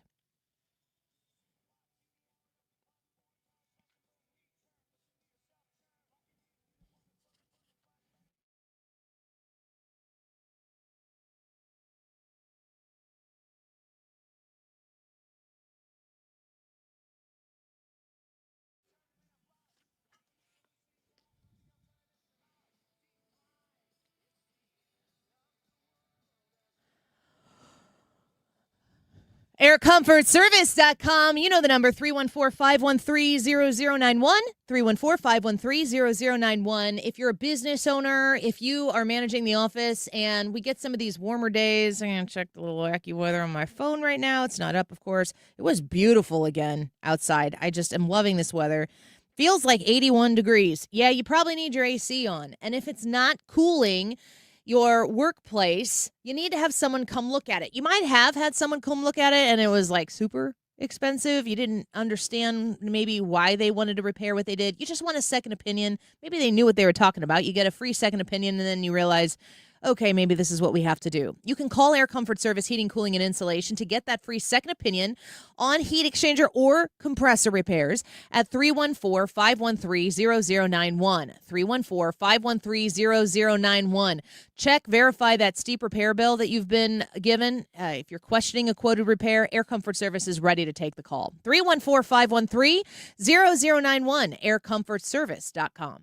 Men. Need a clinic that accepts all insurance, including Medicare? U.S. Men's Medical Center in St. Peters does. U.S. Men's helps men experiencing loss of energy, focus, concentration, and low libido. And they accept all insurance, even Medicare, for testosterone replacement therapy. Patients love the staff and the fact that, yes, I'm going to say it again, they accept all insurance, including Medicare. Feel better? Call U.S. Men's Medical Center at 636-244-5333. Stan Musial, he missed a season in his prime to serve his country in the Navy. Honor a legend on Saturday, May 16th when the Cardinals face the Kansas City Royals. Fans can secure a Stan Musial military bobblehead presented by Coca-Cola and Deerbirds. This patriotic collectible celebrates Stan's Hall of Fame career and his service to our country. A true symbol of character on and off the field. A tribute worth displaying and remembering. Don't miss it. Get tickets and details at cardinals.com/promotions. Some Sundays are made for the water. Sunday, May 17th, as the Cardinals take on the Kansas City Royals, make it a ballpark day too. That day, you can score a Cardinals boat tote presented by Coca-Cola and Walmart. A classic summer bag that fits right in from the dock to the dugout. It's ready for long weekends, sunny afternoons, and whatever plans you have next. Get tickets now at cardinals.com/promotions. You know Zero Res, the zero residue carpet cleaner that leaves your carpets truly clean with no dirt attracting soap or harsh chemicals. Mark Cox here. Don't risk it with the other guys and skip the do-it-yourself disasters that leave your carpet soaked for days and do more harm than good. Keep the mud outside where it belongs, not trapped in your carpets. This month, get 3 rooms of carpet zero resified starting at just $139. 314-474-2020 or visit ZeroResSTL.com. Don't let tax refund worries hold you back. File now with TurboTax on Intuit Credit Karma. They'll find every credit and deduction to help you get every refund dollar you deserve, or your money back. Start filing today in the Credit Karma app. You're listening to The Annie Frey Show. 97.1 FM Talk, St. Louis Conservative.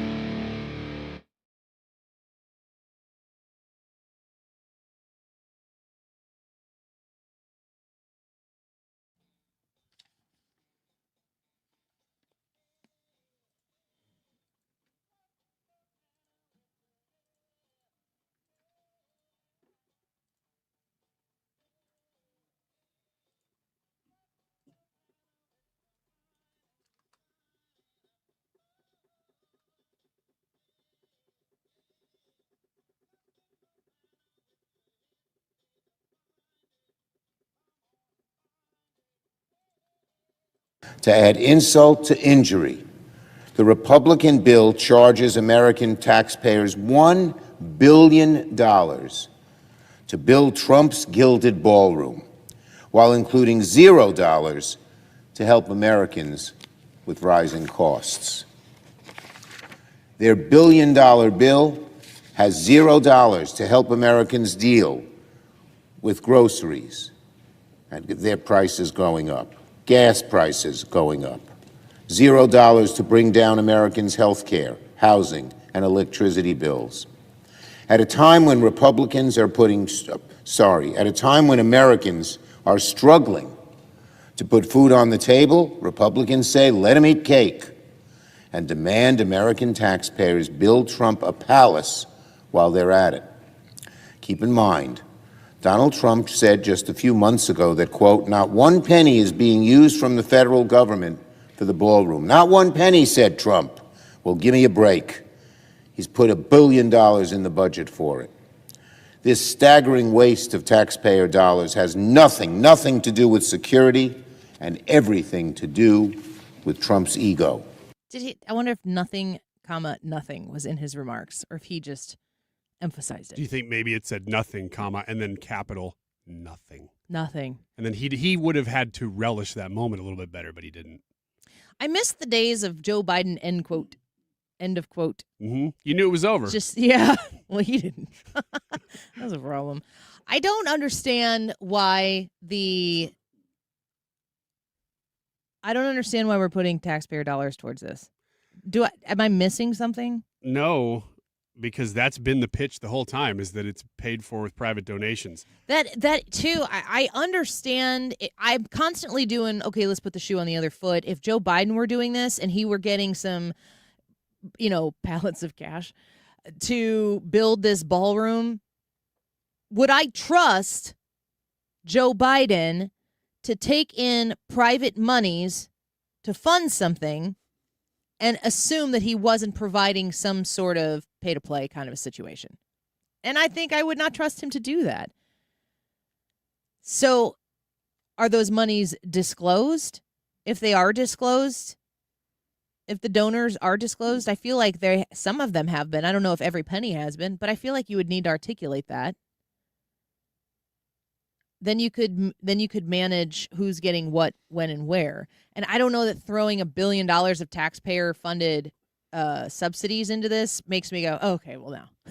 No, give me my money back. It's a completely fair criticism. In fact, I would say Chuck Schumer's criticism is fair if he were a different person, if he were somebody other than Chuck Schumer saying that, because that guy spends money. He'll spend $1 billion going to the bathroom. I mean, they don't care about money until it's this. Yeah. So I fine criticism if it's written and spoken by Rand Paul, but not Chuck Schumer. Yeah, you don't have the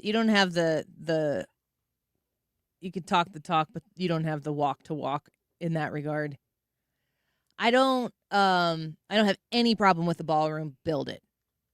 But there's a peculiarity, is that a word, to this. I think the public funding is the part that maybe is it possible that's the part that leapfrogs the stop that the court put on it? Because the court. Oh, I see. Put like it's a get around. Because this is a way that Congress approves it. Okay. Maybe that's the case, but is there a way Congress can approve it and be like, but we don't want to spend any money? Like, imagine that, Congress. Yeah, they can approve it for $1. Yeah. Yeah, that seems like it would be. Well, you know what, though? I just don't know, because maybe the only way to get it to be completed is that it's spent by Congress. $1. $1, Bob. But if they're halfway through the project, $1, they're not going to be able to finish it for $1. No. The $1 billion isn't going to fund the whole thing. That's just part of it? Think so. Man. I just don't it's just like the Democrats to put a full, complete stoppage to something because they don't like the person who did it. There doesn't seem to be any sense to it. And there are presidents in the past who have repeatedly said, it'd be really nice if we had a place. It'd be really nice if we had space to entertain very high-level people of importance from around the world, and to do it properly, you should be able to do it properly at the White House. We are watching and monitoring right now from, I believe, the White House. J.D. Vance is hosting a press conference of sorts, and it's on the fraud that he has been tasked to root out. So we're going to get you some clips from that and some highlights there. They're talking about freezing money from states that will not cooperate with their fraud investigations.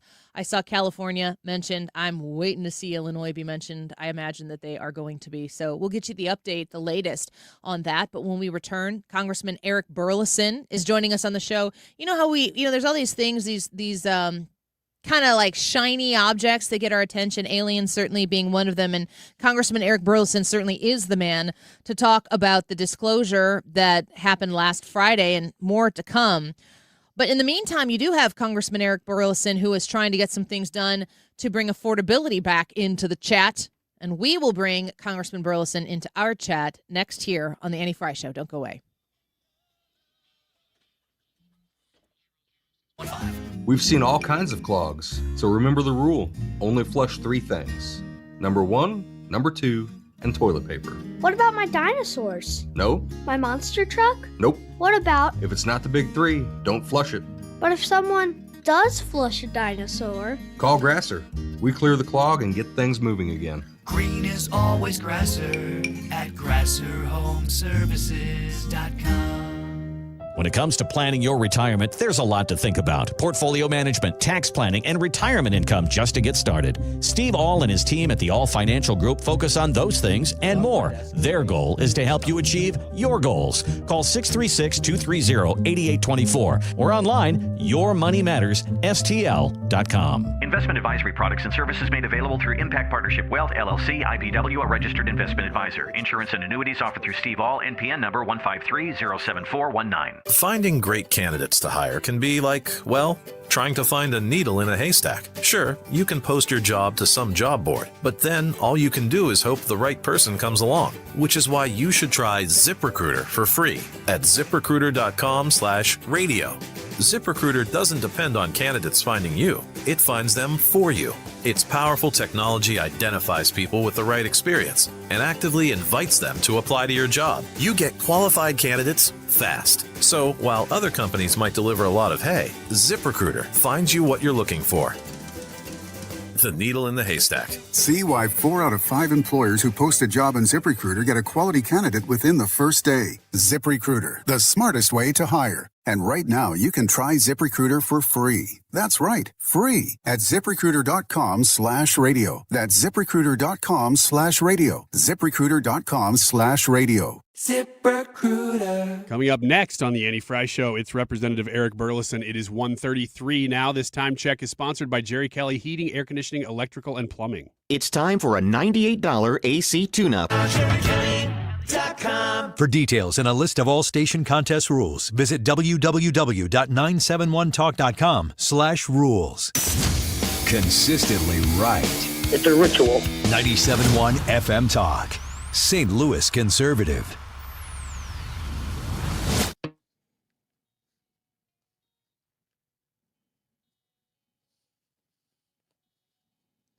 Welcome back to the Annie Frey Show. I want to get right to our next guest, Congressman Eric Burlison, joining us, of course, Missouri's 7th Congressional District and a member of the House Oversight Committee. Congressman, thank you for fitting us into your busy schedule. It's good to have you back on the show. Good to be back, Annie. So I want to talk, of course, people want to know about your thoughts on disclosure so far and things that have been revealed since you've pushed so far hard for it. But I'm going to put that towards the end of our conversation here because I do think it matters that we highlight that those members who have been sent to Congress are actually advocating for things that affect our everyday lives.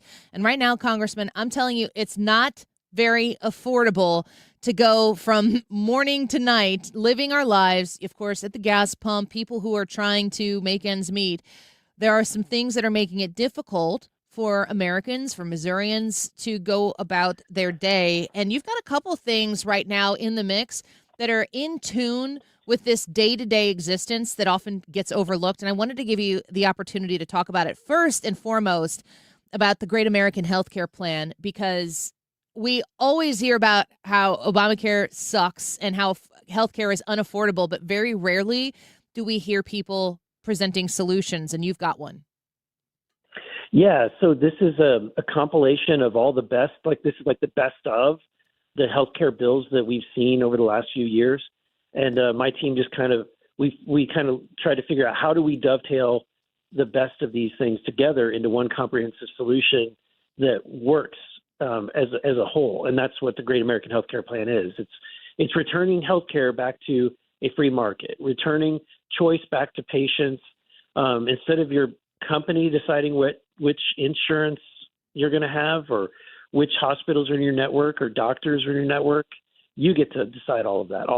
The way that Trump has pitched it is give the money to the people and let them buy whatever health care or insurance they want to buy. And so that's what this bill does. It gives every American the opportunity to have a health savings account. And then you put money in that account, it's tax-free money. Your employer puts money in that account, it's tax-free money. If the government can put money into that account as well, and that money will grow tax-free while it's in the account, and you can spend it tax-free.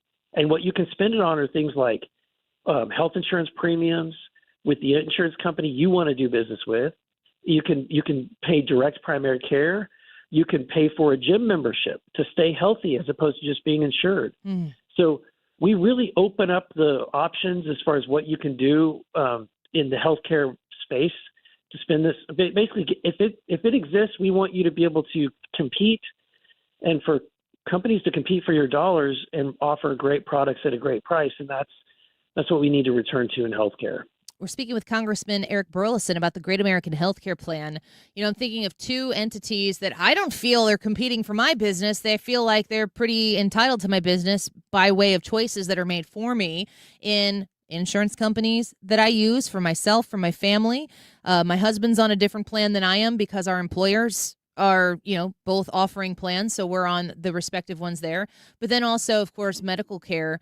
When you go to get medical care services, be it small, urgent care, emergency care, long-term care, whatever it might be, there's no transparency in what you're paying for. And it really feels like you're spending funny money, that somebody out of the air has determined that something costs something. And then if you say, you're paying without insurance, magically it's a different cost. I don't even know what that is. How do you put the consumer back in charge so that everybody in this equation is competing for the consumer's business, so they have to do the best job in order to win it? Absolutely. Just like restaurants work today, or every other business outside of healthcare operates, you wouldn't walk into, if you walked into a restaurant and they handed you a menu with no prices, you'd probably walk out the door, right? Mm-hmm.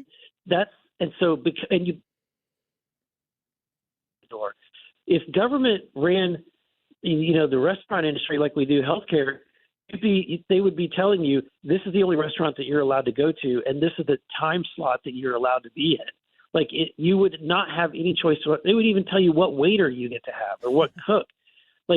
All of that is taken away from you as far as choices, and as a result, we shouldn't be surprised that they don't care about you as the patient being satisfied, or knowing what the price tag is, because why at the end of the day you're not the customer. The government is the customer and big business is the customer. So if you return these choices back to patients, it will have a radical transformation within the healthcare industry. You're going to see such creativity and you're going to see such openness.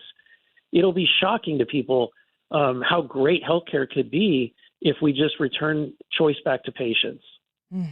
Another issue that you are keying in on is housing affordability. People who want to get into homes can't afford them. People who want to move out of their homes almost can't afford to lose the home that they're currently in right now. You have an initiative, the Make the American Dream Real Again Act. Talk to us about how you are working, Congressman Burlison, to expand home ownership opportunities for Americans today. Yeah, one of the sticking points in getting more homes available and having a healthy supply of homes in the market is the fact that people are hesitant to sell the home if they're going to have to pay a capital gains tax. So there are a lot of the rental homes in America, like 90% of the rental homes in America, and don't quote me on that number. I'm just throwing it, but it's high. It's really high. Most rental homes are owned by an individual who has maybe 1 or 5 homes, right?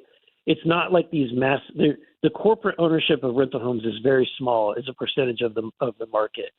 And a lot of them are not selling their homes, and they won't sell it. They just hold on to it because they don't want to pay a capital gains tax when they sell it. So how do we help first-time buyers be able to afford a home? Because what we're also hearing is first-time buyers, young people, they can't come up with the down payments to buy these. The average home now is like $300,000 for a home that my wife and I would have, when we first got married, it cost us less than $90,000, right? Yeah. But how do you come up with $60,000 down payment? A lot of people can't do it. So what we're doing is we're saying that the seller, if they have a capital gains tax that would be owed, they can pay the down payment, the closing costs, and all of that other stuff, so that the buyer can walk in the door and with the loan with the down payment. Mm. And then you're benefiting both the buyer, the first-time owner, and the seller. So this will move a lot of inventory and get a lot more homes back on the market. Congressman, I think one of the most important things that, especially Republicans, because they have the White House, they have Congress, they need to be talking about these affordability issues. There's the number one thing that people talk to me about is the ability to afford things right now. Republicans, with the majority, with the responsibility of the majority right now, need to be aware of the affordability concern, especially of those, young families that are trying to get started. They feel like they're behind the 8 ball, of people who are trying to make ends meet. They're making an honest wage, and it just seems difficult right now to afford things. I think both of these initiatives of yours are really good ways for Americans, Missourians, all of us alike, to say, okay, there are people out there who are caring about the things that matter to us. Now, to shift gears, after giving you the opportunity to talk about that, I do think a lot of people care about disclosure, about the efforts that you've made to look into the missing and dead scientists that are at over 13 now. Is it 13 in total? It does seem as though the number continues to change. You've been an advocate for transparency here, and since our last conversation last Friday, there was a disclosure of a lot of these UAP files. I just wanted to get your reaction to what has been released and what you're still pushing for. Yeah, this is a historic moment. So we've been pushing I've been pushing for the last 4 years now. When President Trump came in, it was one of the things I've consistently asked the White House is, do the same thing that you've done with the JFK files, just do it with UFOs as well. Like, the American people really care about this topic. It's the number one thing that people call my office on. Mm. And so I'm really happy that for the first time, a president has said, you know what, I'm not going to keep this a guarded secret. We're going to release the files to the American people, and we're not going to filter them either. We're going to let the American people decide what these videos and files say. And there, it's not, I think that this is the first low-hanging fruit release. Like, this is the release of the files when they went to the Department of War and said, go search the databases for anything that's related to UFO UAP or tagged UFO UAP, and let's work on getting those released. The next, as we go down this line and we have further releases, I think we're going to see some pretty interesting stuff. I'm confident we will. And so that's good. I've been told that their goal is to try to do a release every 2 weeks. That's their goal. Yeah. And so the next release, I'm told, is going to have some pretty good stuff in it. But it's only going to get better from there. And I'll tell you, in this first release, there's 2 documents at the very, very end of this release. If you go to the Department of War's website /UFOs, you'll be able to see the videos, the photos that have been released, and I'll highlight a few that are really important for people to look at. One is the Apollo 17 photos and the narrative of what happened in Apollo 17, where you had astronauts that were seeing these objects and we're reporting that was kept secret from the American people for decades, since 1972. In addition, you have a photo of 3 dots in the sky above the moon in the shape of a triangle. So there were 3 lights hovering above the moon, above these astronauts. They have no idea what that object was. And that's pretty interesting because this is 1972. Like, it wasn't like China had drones up in the moon or anything like that. This is pretty wild. The other thing that I think people should look at is what I've been briefed on multiple times since in these last 3 years, which is that we often see or have the reportings of these glowing orbs and metallic orbs. And they're like the size of a beach ball or smaller, but it's just really strange. And if you look at the last 2 documents, they describe an event that I was actually briefed on earlier this year that is one of the most shocking events that I've heard. And it mostly because when you realize who was there and who saw it and experienced it, that's what's really impactful. You had top senior intelligence officials and military brass at one location, and they encountered multiple UAPs. They tried to engage with them, including some fiery orbs that these glow plasma type orbs, and that is all spelled out in a report. And this event is one that kind of got the attention. They've often heard of these reporting sightings. You have a military personnel who says, I saw this, and they just kind of document it if they want to. But there's been no event like this where you had undeniable multiple witnesses who are all senior intelligence officials and military who witnessed the same thing at the same time. This has shaken, in my opinion, it's shaken the intelligence community and our military.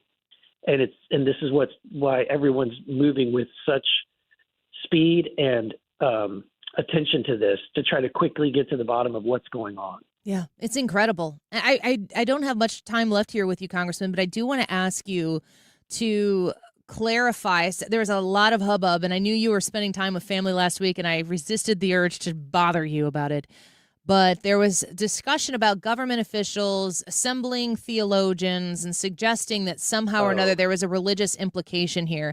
You're a man who encourages people to read their Bible. I just want to know if your faith is shaken in any way, shape, or form based on what you have been briefed on or read. No, but I will say, I do read the Bible. I believe what the Bible says to be true, and what I try to do is shake loose the things that the Bible doesn't say. And so I think that if we all did that, we will be prepared for anything, and we'll be better Christians, right? Yeah. So even if there's no disclosures, even if aliens never come here, whatever, we should know the Bible in and out. But what I will say is, from everything I've seen, if anything, it actually underscores what I believe in the Bible, what I believe the Bible says, right? So I do think, for example, when I say shake the things that are not in the Bible, things like the medieval view that Satan has horns and a tail and a pitchfork, like that is or the angels have wings and halos. We need to kind of shake the notion of what the medieval times kind of brought, to this, and just say, let's stick to what does the scripture actually say about these entities that are not, really not from Earth. Like, angels are not earthly beings. They actually, the Bible describes that they witnessed the creation and celebrated the creation when God created the earth. So by their very definition, they are extraterrestrial. So I do think, I think theologians are kind of coming around to try to figure out, okay, how does what was really said in the Bible, how does it dovetail with what we're experiencing? And I think that it actually makes the narrative of God becoming man in the form of Jesus even more powerful when you realize that there's a larger creation than what we believe there is. Outstanding. I appreciate you so much, Congressman Burlison. I want to have a full alien talk next time, but if you keep trying to put forth, affordability measures for the American people, we're going to absolutely prioritize those as well. Congressman Burlison, always a pleasure to have you on the show. Please come back again soon. Anytime, Annie. Take care. Bye-bye. He is the 7th Congressional District Representative. He is a member of the House Oversight Committee, and he is our resident UAP expert. Cool stuff. We're way past time. I'm in trouble. Yeah, we got a break, but that was... You got something to say? The stuff at the end, I was like, ooh, this is good Oh, stuff. let's talk about it when we come back here on the Annie Frey Show. Text us your thoughts. Ballroom. Change the subject, folks. Let's talk about the ballroom. Do you like it? Yes or no on the YouTube poll. Find us on YouTube, Annie Frey. But text us your thoughts. 314-241-9797. Text us your thoughts on anything. We don't even care. We'll be right back.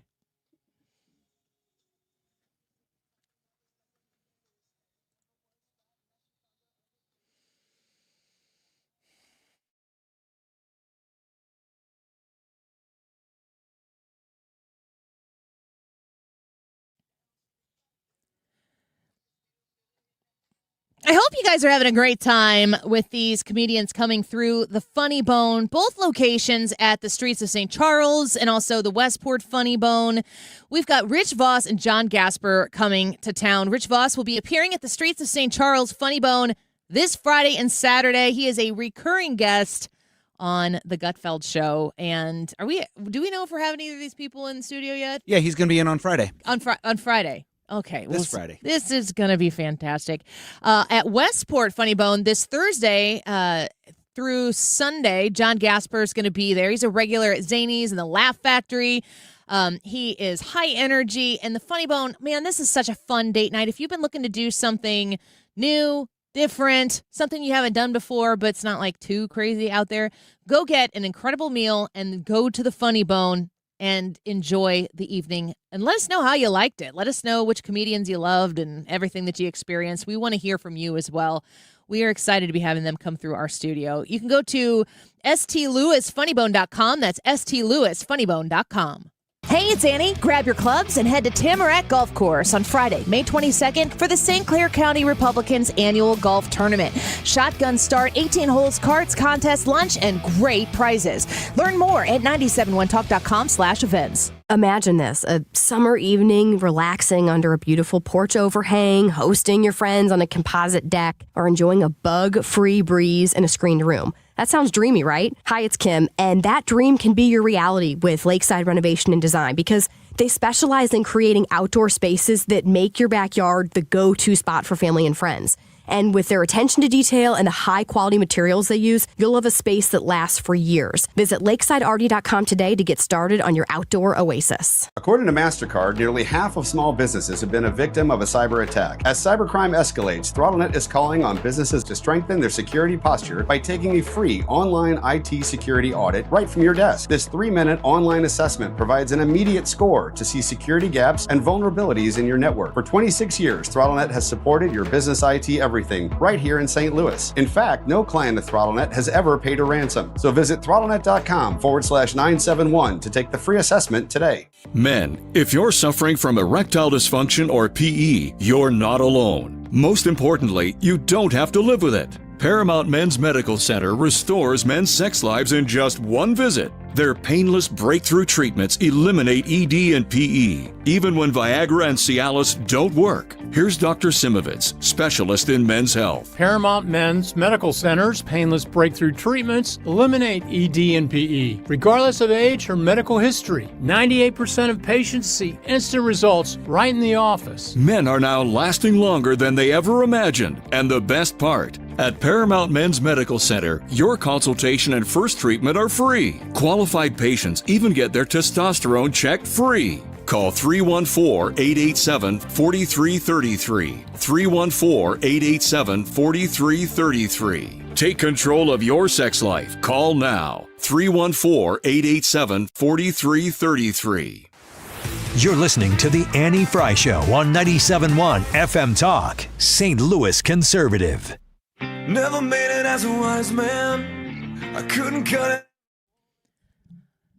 You guys got to experience some of my AI endeavors last night. I shared some of them with you guys. Oh, yeah. Well, I haven't gotten to really dive into them. I just saw There's them. not really a whole lot to dive into. Okay. But I'm trying to optimize things. I need more staff, but since I don't have that, I thought, AI is taking people's jobs. Maybe it can take the jobs of the people who I don't have hired. Can I? Yeah. Preemptively. Yeah. And so then one of the things is like, you need better thumbnails, blah, blah, blah. And I'm like, okay, well, I can design those, but it takes a long time to do that. And I can't realistically do that for all the videos I have to process every night. So what if I grok it? And it's like I'm thinking that it could be its own piece of content, how unhelpful the AI is being for me.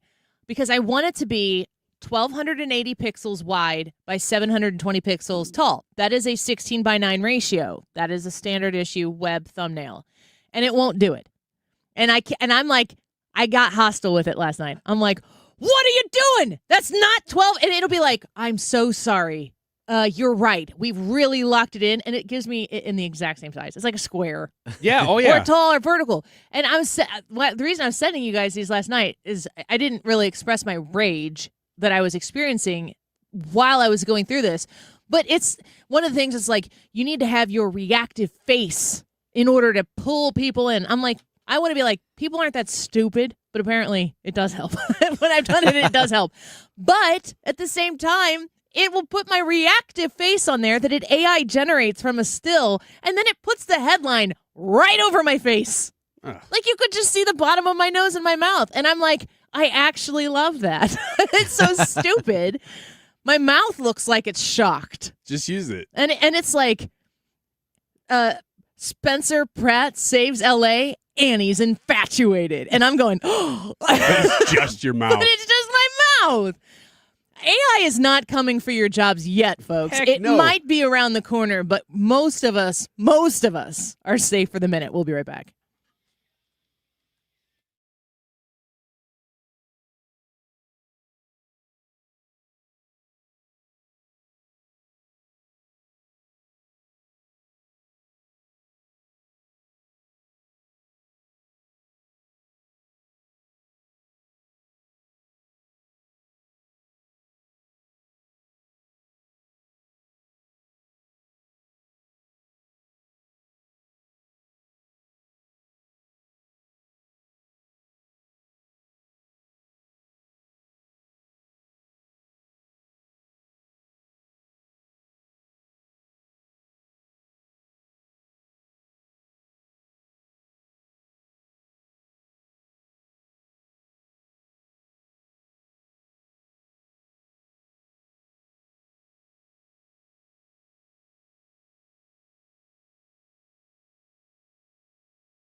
Get serious about fraud. Lisa Brady, Fox News. That message moments ago to states from Vice President J.D. Vance. This does not have to be a red state or a blue state issue. This is just basic good government. Just announcing the federal government is deferring more than $1 billion in Medicaid reimbursements to California and sending letters to every state threatening to withhold billions from fraud control units that are supposed to target fraud. We can only help these state programs if those state programs are willing to help themselves. So these letters are the first step.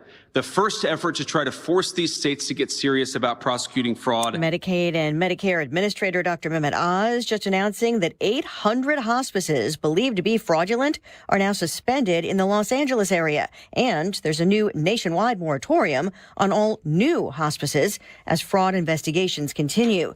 The vice president also just taking questions and defending the president's strategy on Iran. I agree with the president that Iran should not have a nuclear weapon. We're obviously engaged in a very aggressive and very engaged diplomatic process to try to ensure that that doesn't happen. And the president has a lot of options. This as President Trump prepares to hold a summit with China's President Xi arriving in Beijing earlier today. China has been the biggest buyer of Iran's oil, but President Trump has said he doesn't need Xi to intervene with Iran. The surge in oil and gas prices since the conflict began, fueling hotter inflation. Prices paid at the wholesale level before they reach consumers jumped in April. The producer price index rose 1.4% for the month, up 1% for core PPI, excluding food and energy. Fox's Jenny Cosola, year over year, wholesale prices up 6%. New leadership on the way at the Fed, the U.S. Senate just confirming Trump nominee Kevin Warsh as the central bank's new chair on a vote of 54 to 45. America is listening to Fox News.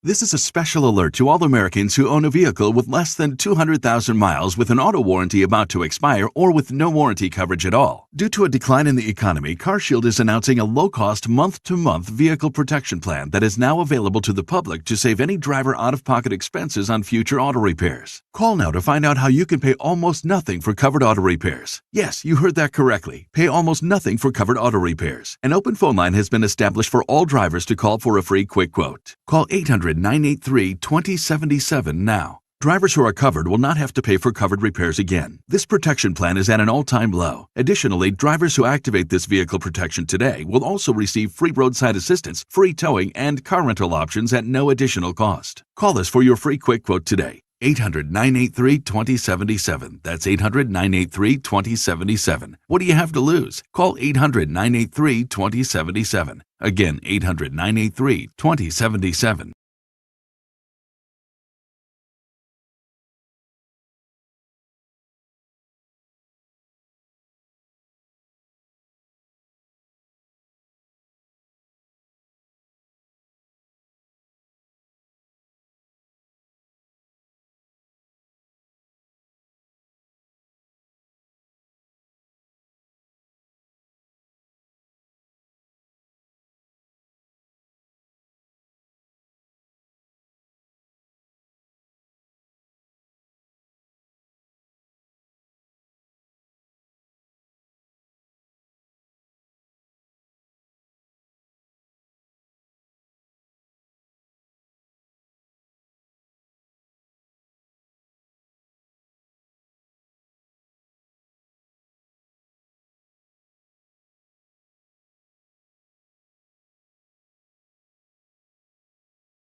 So there's a lot of little loose ends in the news today.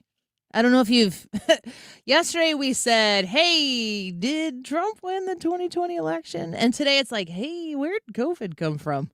I saw that. I've been looking at some of these headlines. It's crazy. This whistleblower / person who was subpoenaed who went in front of a Senate committee where only Republicans showed up. How do we feel about the CIA is not happy with the way this hearing was put together. That's what I heard reports this morning while I was listening to some of it. Kind of weird to be like, so China virus. Well, President Trump is sitting in a meeting with President Xi. Yeah. Rand Paul is running this hearing. Is this a slight? Oh, you think? I don't know. I don't think I would have put those together. These things take a long time to put together. You wouldn't have put it together doesn't mean that it couldn't have been put together. It does not mean that. Seems but catty. These things take time. So I think it just happened to land. One of the Fox News reporters, the China trip has been planned for a moment. Well, the hearing, I don't getting know. the whistleblower in there. Rand Paul was like, "Hey guys, want to do a COVID hearing?" Yeah, the Republicans said yeah. One of the Fox reporters, it was Bill Malugin, I'm pretty sure, was on air with, I think it was Harris Faulkner, and he goes, "We're not really sure if it was real. We couldn't tell if he was real or joking, but the press was assembled outside of the hearing room." And Ruben Gallego, who's on the committee, walked by and is like, "Hey, what's everybody doing out here? What's going on?" Oh, you're kidding me. No. But they don't. But he goes, "I don't know. We couldn't tell if he was joking or not." Well, then he needs to tip his hand a little bit more. Because if anything is true, it's or that the you gotta reporter let needs to people go, know. "Are you serious?" That would be a Yeah. good follow-up. I think they're all kind of in shock. Like, your committee hearings in there right now. Just maybe if you sneak in the back, just duck down a little bit and shuffle and act like you were somewhere important. And then Ruben Gallego shows up. He didn't. They didn't. There were no Democrats. Do you want to know? What do you want to know about COVID? Because let's go back to the election question from yesterday. Did Trump win the 2020 election? It is very important that we know the truth about the 2020 election. And if we were to find out the truth, it would be important for people on both sides of the aisle to accept truth for truth.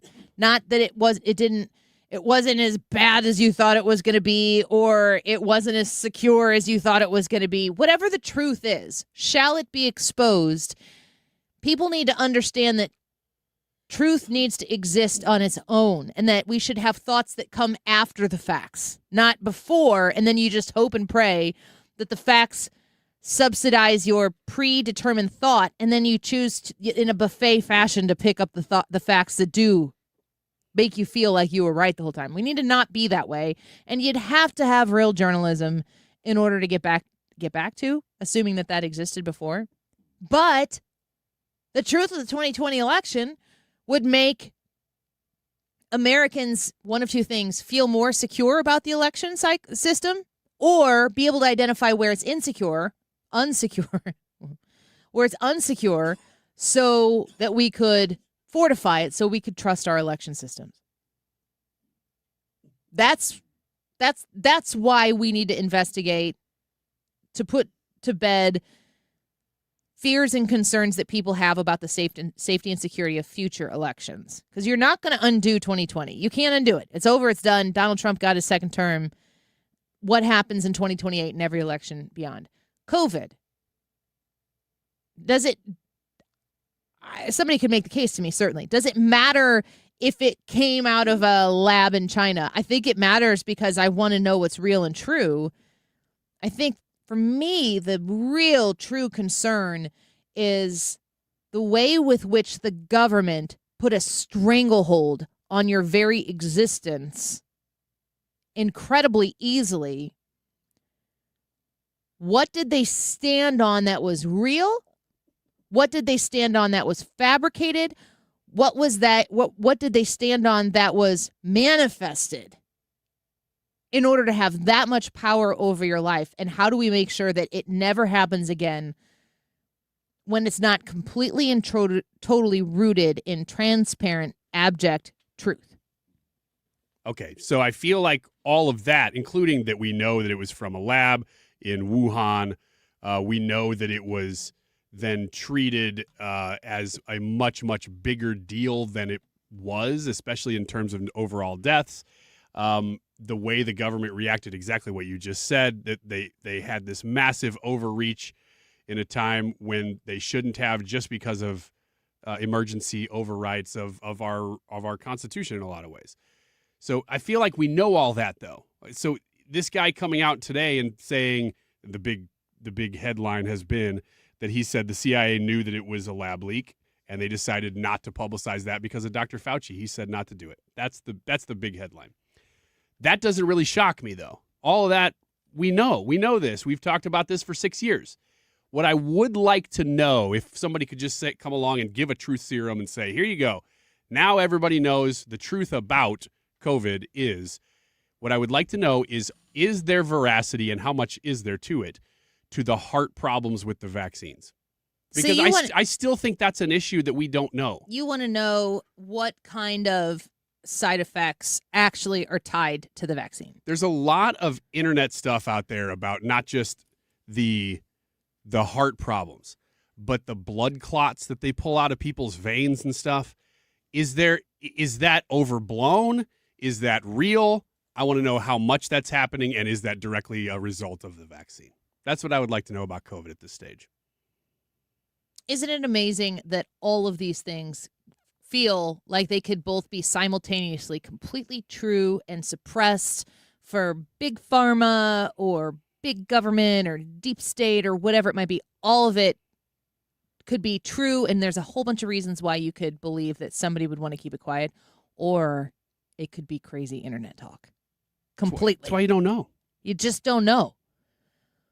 The biggest factor in both the election situation and the COVID situation for me, the biggest indicator that something is amiss is that you were punished, canceled, if you asked a question about it. All of these questions that we have right now, it seems kind of weird to ask it this far past the actual event, but we weren't allowed to talk about it before. Even when I'm putting up poll questions on our YouTube channel that have to do with the 2020 election, or if I say COVID, I just assume I'm going to get bounced or banned or shadow banned or something for it. But we did it then, and we got in trouble for it then, and we continue to ask those questions now, but it's very hard to have a conversation about this and get real information from people who actually know the truth, which is why I think that this hearing today was important, because you have somebody from the CIA who is blowing the whistle on this and under subpoena, saying that Dr. Fauci knew a lot and was directing a lot. Yeah. He's not even in the CIA. Is Dr. Fauci, some of you are going to give your radio a really dirty look when I ask this question, which is rhetorical, folks. Calm down. Is Dr. Fauci a villain? I just gave my radio a mean look. Yeah, which is weird because it's not in the room with I know. I'm like, where am I You looking? gave me a dirty look. Is he a villain? Yeah. How big of a villain? I mean, like, think about how severe the consequence of his actions, if the things that are alleged to be the worst about it, if those things are true, the capacity of guilt and shame that he should have is probably immeasurable. So even if it's not that bad, even if it's not as bad as it could be, moderate is still pretty bad when it comes to the villain status of a Fauci. But who else was involved? Who else knew what? Who else knew what when? I think about something like this happening and watching your leaders who have never experienced anything like this before have to navigate this. They're going to make mistakes along the way. What you want to be able to happen is for people to make mistakes and adapt and say, this is what we were working with this set of facts, but it turns out that we've learned more, and now we know XYZ, so we're going to take a turn here. And when we were saying this before, but now we're saying this new thing now. And a perfect example of Fauci's villain status here is mask wearing. When initially they were saying, you don't need to wear masks. No, you don't need to wear masks. They don't even really work. Don't mask up. And then we were required, in order to exist among other people for years, specifically in the state of Illinois, children in the state of Illinois and other places were required to wear masks because you couldn't go out without them. And then Fauci has the cojones to come out there and say, well, I told you not to wear masks because we really needed to save them for the medical workers. We didn't want to have a run on masks, so I wanted to stop you from scooping them up and from people hoarding them. So I lied to you for your own good. Well, if you were willing to do that, then let's dig a little deeper here, Fauci. We have questions. And like I said, the biggest concern that I've had is that we weren't allowed to ask questions. Maybe we ask the questions and we get factual evidence-based answers that aren't the big scary monster in the closet that we thought was there, but it's rooted in fact and evidence. We haven't had that. We haven't been allowed to have it. I'm going to throw one more big concern in here, and that is that currently the CIA doesn't want the whistleblower to come out. What's wrong with you, CIA? You should be the ones putting this information out. But no, it takes a whistleblower still. That's deep state crap. I believe that we ran a poll. I remember this poll. We ran one that said, what do you want full disclosure on the most? And we talked about the 2020 election, and we talked about COVID, and we talked about aliens, and we talked about assassinations. Oh, I thought Epstein files were in there. No, I think that might have been like which. Well, no, maybe that was one of them. We did it 2 times, so maybe. Yeah, you're right. We did it twice, and assassinations was in one of them. Yeah, I think it was maybe. I think maybe it was Epstein files and aliens. I think another time we did it, it was when aliens were in the news. But I mean, these are all stories that are active stories right now. This is not yesterday's news. These are active stories, and really, what you're seeing is the Department of Justice, our investigative authorities. Congress, which is, I know you don't necessarily feel like this, but when Congress is questioning people, they're questioning people on behalf of you. Your voice to the people in positions of power is manifested through who you send to D.C. or maybe your local state governments.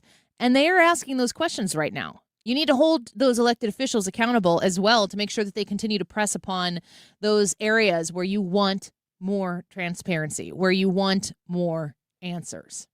Which brings me to my next point. Are you in favor of the ballroom? Oh, here we go. Yes or no? YouTube live chat poll right now. Just go to the YouTube app and find us. We're broadcasting live. You find that live broadcast. I'm waving at you right now. Hi. You can vote in the live chat right down below. And text us your thoughts, 314-241-9797. We may be graced by the presence of Ethan Hannaford next. Is he here? I think that was Is he him. out there making demands? There's something happening outside the door. All right. It's always Ethan. Everywhere he goes, people want autographs. We'll get him in here next. Don't go away.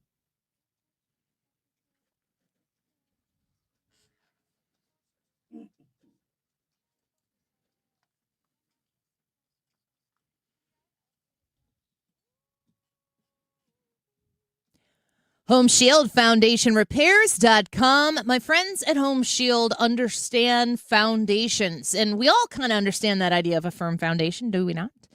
314-271-9900. If your foundation is not firm, you need Matt Hayes. If it is cracking, if it has disintegrated in certain areas, if it's shifted, if it's faltering, you want an expert to fix it. There are so many other things that come after the foundation is not solid that need to be fixed. Get ahead of it with Matt Hayes at Home Shield Foundation Repair. They do all sorts of different services for foundational fixes.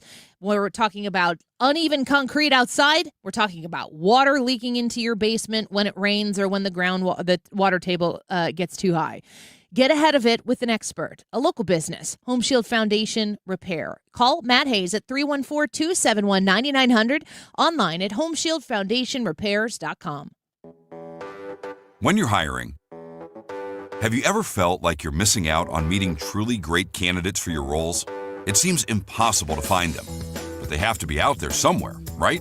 Well, they're not hard to find when you know where to go, and that place is ZipRecruiter. And right now, you can try ZipRecruiter for free at ZipRecruiter.com/radio. ZipRecruiter helps 10 million people with their job search every day. And because these people are actively looking for jobs just like yours, it's easy to find the right person right away. In fact, 4 out of 5 employers who post on ZipRecruiter get a quality candidate within the first day. But if you're not using ZipRecruiter, you're missing out. So see what it's like when the impossible is easy. When you go to ZipRecruiter.com/radio right now to try ZipRecruiter for free. Once again, that's ZipRecruiter.com/radio. ZipRecruiter.com/radio. Never miss out on great candidates with ZipRecruiter. Ready for a fresh start? The Excel Center in St. Louis is here to help you earn your high school diploma, tuition-free and on your schedule. With convenient locations in downtown St. Louis and Florissant, you can learn at your pace with support every step of the way. Need childcare, career coaching, flexible classes? We've got you covered. Registration is now open. Don't wait to take the next step toward your future. Visit excel.mersgoodwill.org to enroll today. This community message has been brought to you by Together Credit Union. License number GL250000615. Hey, it's good to hear you. Hey, Dad, isn't it good to see ya? Yep, but with smoke alarms, we need to hear them. If one alarm is downstairs, you might not hear it upstairs. At school, everyone hears the fire alarm. That's why we install hardwired smoke alarms that all go off together, just like school. Smoke alarms done the right way.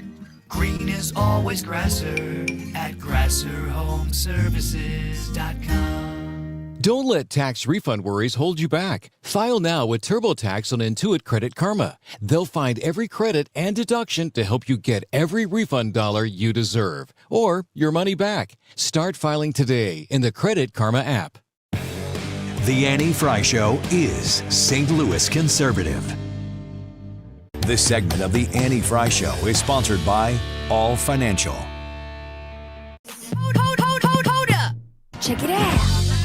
Sports and local. Durfin Doniford's Dumpy Doos. Yeah, that one's there. There's another one that is extended version of that one that you never know. Yeah, that one's there. Only so much to say about that. We're working on getting me on camera. Computers are falling. Cameras are going down. There I am. Hello, everyone. Down goes the tape. I'll just yell from over here. Yeah. Oh, look at that. And as you move your camera to accommodate for me, the king of this studio, Brad gets it back up and working. If you're the king, what's that make Ryan? Jester. Yeah, that's what I was going to say. How do you feel about that, Ryan? I don't really have any bad feelings toward it. I'm doing oblique exercises in order to get to my microphone. I can see that. If he's not entertaining enough, firing squad. Whoa. Yeah. That's kind of what they did to the jesters back then, isn't it? Mm-hmm. You didn't make me laugh. Now skin him. A lie. Sports and local, what do you got? Have you guys heard anything about Mayor Kara Spencer's plans to how she's going to use the Rams money? Yeah, I read a little bit about it. I haven't heard this. Pretty interesting stuff. This was announced. Did you request her? I sent that to you. I have. I've been in contact with her people. Yeah? We were trying for tomorrow. Tomorrow's not going to work, so we're trying for another day. But we are trying to get her on to talk about it. Like and the idea was, the way we pitched this is that it would be like totally friendly, and we just want to come in and ask some questions about this Just stuff. like Becerra in that interview for mayor. Isn't that? No, is Becerra running for governor? He's sitting down with that interviewer and he goes, "This is a profile piece. This isn't a hit piece, right?" Not a catch, right? Yeah, he's like, "This is a profile." And she goes, "Well, what do you mean profile piece?" He goes, "Where we talk about the things that I've done and the things I want to do, and maybe you ask a tough question or two, but not all tough questions." And they were rolling the tape. It's all out there. It's amazing. Oof. Yeah. Reminds me of Katie Porter's interviews that went viral a while back. Get out of my freaking shot! That's not what she said. That was the Brendan Carr FCC version. Nice. I was trying to put Ethan in my shot. Then he told you to get out of it. How's she going to spend the money? The plan that they are pushing is to spend the bulk of the Rams relocation settlement on tornado relief, infrastructure repairs, and downtown revitalization. This is a proposal her office says would, and I quote, fundamentally change the trajectory of the city of St. Louis. So let me go into a little bit of detail as to what the numbers would look like, just for you, Ryan. Thank you. Tell us a joke, Ryan. No, thank you. I want to listen to these numbers. You're not even funny. I want to listen to local politics. You're not off to a good start as far as, surviving by the end of the show. Just a heads up. She shared with the aldermen last week that she would use $230 million of the $255 million available. $110 million of that would be used to rebuild the tornado-stricken north side. $65 million would be used on the city's water system, streets and sidewalks, and then $55 million would go towards a package of downtown initiatives, including riverfront improvements, retail incentives, and the purchase of large vacant buildings. The final $25 million would be held in reserve. This has been getting a little bit of pushback from different areas. Is there any proposal for the Rams money that would come out that wouldn't be getting pushback from some areas? Is there a perfect proposal that exists out there? Mine was Rams money in the St. Louis Arch for Shohei Ohtani. I think that would have revitalized downtown. They did not accept.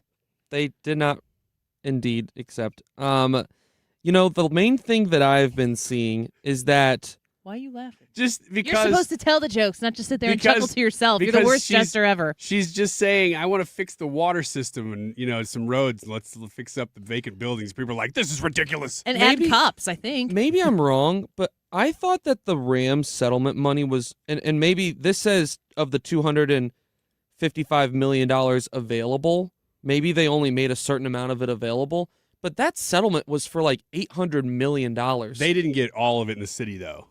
I don't know how much they got, but it wasn't the whole $800 million. The county got some and some other places. Okay, gotcha. So that still just feels like it's literally a fraction of that money. So I'd be curious to know where all that went, because I just assumed that all of it went, and they had control of it. So the region's main business lobby has publicly sought $75 million for downtown. They, in the proposal, get $55 million. Activists have argued all of it should go to Northside, and aldermen have long struggled to find consensus as to how to best use the windfall, shooting down spending on bread and butter issues like infrastructure and development, new programs like child care subsidies and college scholarships.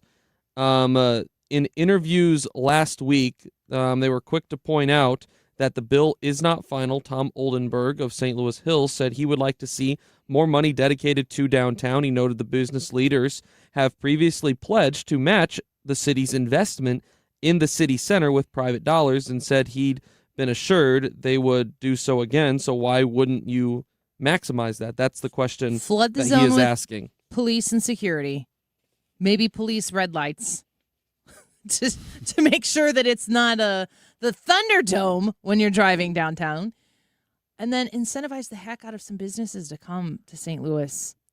The question is... The other cool thing that I would really have liked them to see is like some, and I don't know if this amount of money would even scratch the surface there, but the original plan to build that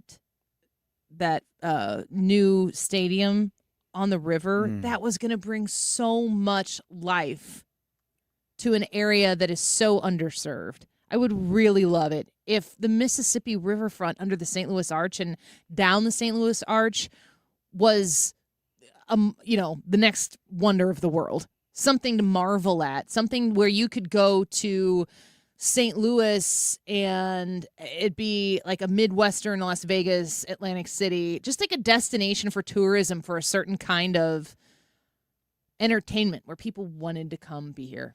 I just wish that was the case. Can't do it if you don't have a team to play there, though. Well, it doesn't have to be a stadium. I could take this money like that. I'm just saying that was I thought you were saying use those plans. You're talking about doing something down there to revamp the entire riverfront area in North City. Give us a reason for it to be a destination, but again, first it has to be secure, and it's not. The hard part is finding out the balance between, you still have, we're about to hit the 1-year mark of the tornado that hit a good chunk of North St. Louis. What is the balance between using this money that you've been sitting on for now, close to, 8? It's probably been, 7-8 years? Longer, now? I think longer than that. Okay. I know they didn't get it immediately, so I wasn't sure when exactly they got the money, but they've been sitting on it for a while now. What is the balance between using it for the good of the city, trying to bring people back, and also just trying to get a big part of the city that doesn't necessarily generate a lot of revenue, but takes care of its people? What is that balance? No opposition to, I don't have an opinion on, because I don't know enough about the funds to get to the bottom of what of these dollars should go to help the tornado victims, because I want them to be helped and served. But imagine if we would have invested in growing the city 8 years ago, and you start bringing in tax revenue from people who are doing business down here, who are having businesses down here, who are still coming downtown to be entertained, to be fed, to engage in commerce. With every outbound individual or person who says, I'm not going downtown, you lose tax revenue. So if you have that tax revenue, how does that help aid people who become victims of natural disasters? Also, I do have questions like FEMA. Are they doing their job? Federal tax dollars go in to help people in cases of emergency. I don't know. How's that being managed? I don't know Schmidt the answer. was very involved in that in the early going, but haven't heard a Wesley lot Bell about it in a while. Wesley Bell, a Democrat representative from right here in St. Louis, graciously came on our show to talk about it. Maybe we should have him back to ask. What's the deal? I like Wesley Bell for coming on the show. I think that was good of him. One quick story before we wrap. One quick. Cardinals yesterday 6-4 win over the Athletics as they begin their 3-game series in West Sacramento. They face off against them again tonight. Matthew Liberatore is on the mound. J.J. Weatherholt hit another home run last night, relied on 4 runs in the first inning, and the Cardinals, I believe, now have the 5th best record in Major League Baseball. So I don't know what's happening, crazy. but it's been fun. That is Keep on rolling tonight, birdies. That's all I got. It's just like, yeah, I love baby birds. I love that it's just like, look at them go. You just, good for you guys. That's kind of the way the attitude is right now, and I'm here for it. Check out the latest episode of the Lou Sports Talk podcast. Where do they get it? STL Sports Central's YouTube, and then on Spotify, Apple Podcasts at Lou Sports Talk. The only Cardinals podcast that you need, the Lou Sportscast. That's it. Sports Talk. It's the only one I've ever heard of. It's the only one that exists. That's ironic, considering the place we work. Let's take a quick break. When we come back, your feedback on the construction of the White House Ballroom. How do you feel about it? Your comments as well in the Annie Frey YouTube live chat. Back in a minute.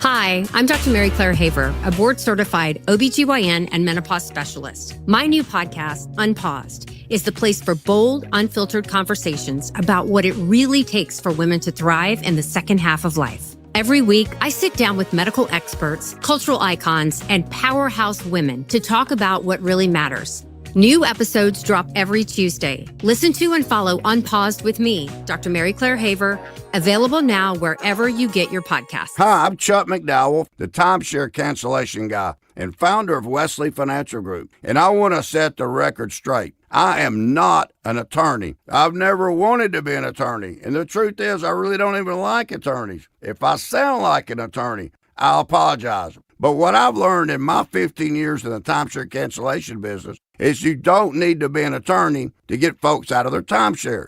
After 15 years and over 50,000 cancellations, I can tell you with confidence, we know how to get you out of your timeshare. Call us today and we'll send you our timeshare exit guide absolutely free with all your options for cancellation. Attorneys, this was meant to be funny, so please don't sue me, especially my friend Kenneth from Black River Falls, Wisconsin. Call now for your free timeshare exit info kit. 800-910-2233. That's 800-910-2233. 800-910-2233. I'm John Morgan of Morgan & Morgan. If you've been injured in a car accident, call America's largest injury law firm. For over 35 years, my mission has been to deliver more for our clients, to deliver more for you. Injured? Visit forthepeople.com for an office near you. Mark Cox here. Bring your home back to life with Zero Res. Get 3 rooms of carpet clean right now, starting at just $139, and whole home air duct cleaning starting at just $599. Visit ZeroResSTL.com and tell them 97.1 sent you. The YouTube live chat poll today is, are you in favor of the construction of the White House Ballroom? Yes or no? One comment from our stream that I'm going to pull up because I've been waiting all day to read this one just because it's great. Anthony says, let him have the ballroom. He will have the biggest balls of them all. Yeah, that's right. That's right. Sitting on that all day. And now here we are in the 2 o'clock hour, and I finally got to read it. Let us, and thank you very much. Let us know what you think about this question. Are you in favor of the construction of the White House Ballroom? By logging onto YouTube and voting there, you can give us a text as well. We monitor those throughout the show. It is 2:34. This time check is sponsored by Jerry Kelly Heating, Air Conditioning, Electrical, and Plumbing. It's time for a $98 AC tune-up. Freedom has a frequency. 97.1 FM Talk. 97.1 FM Talk. St. Louis Conservative.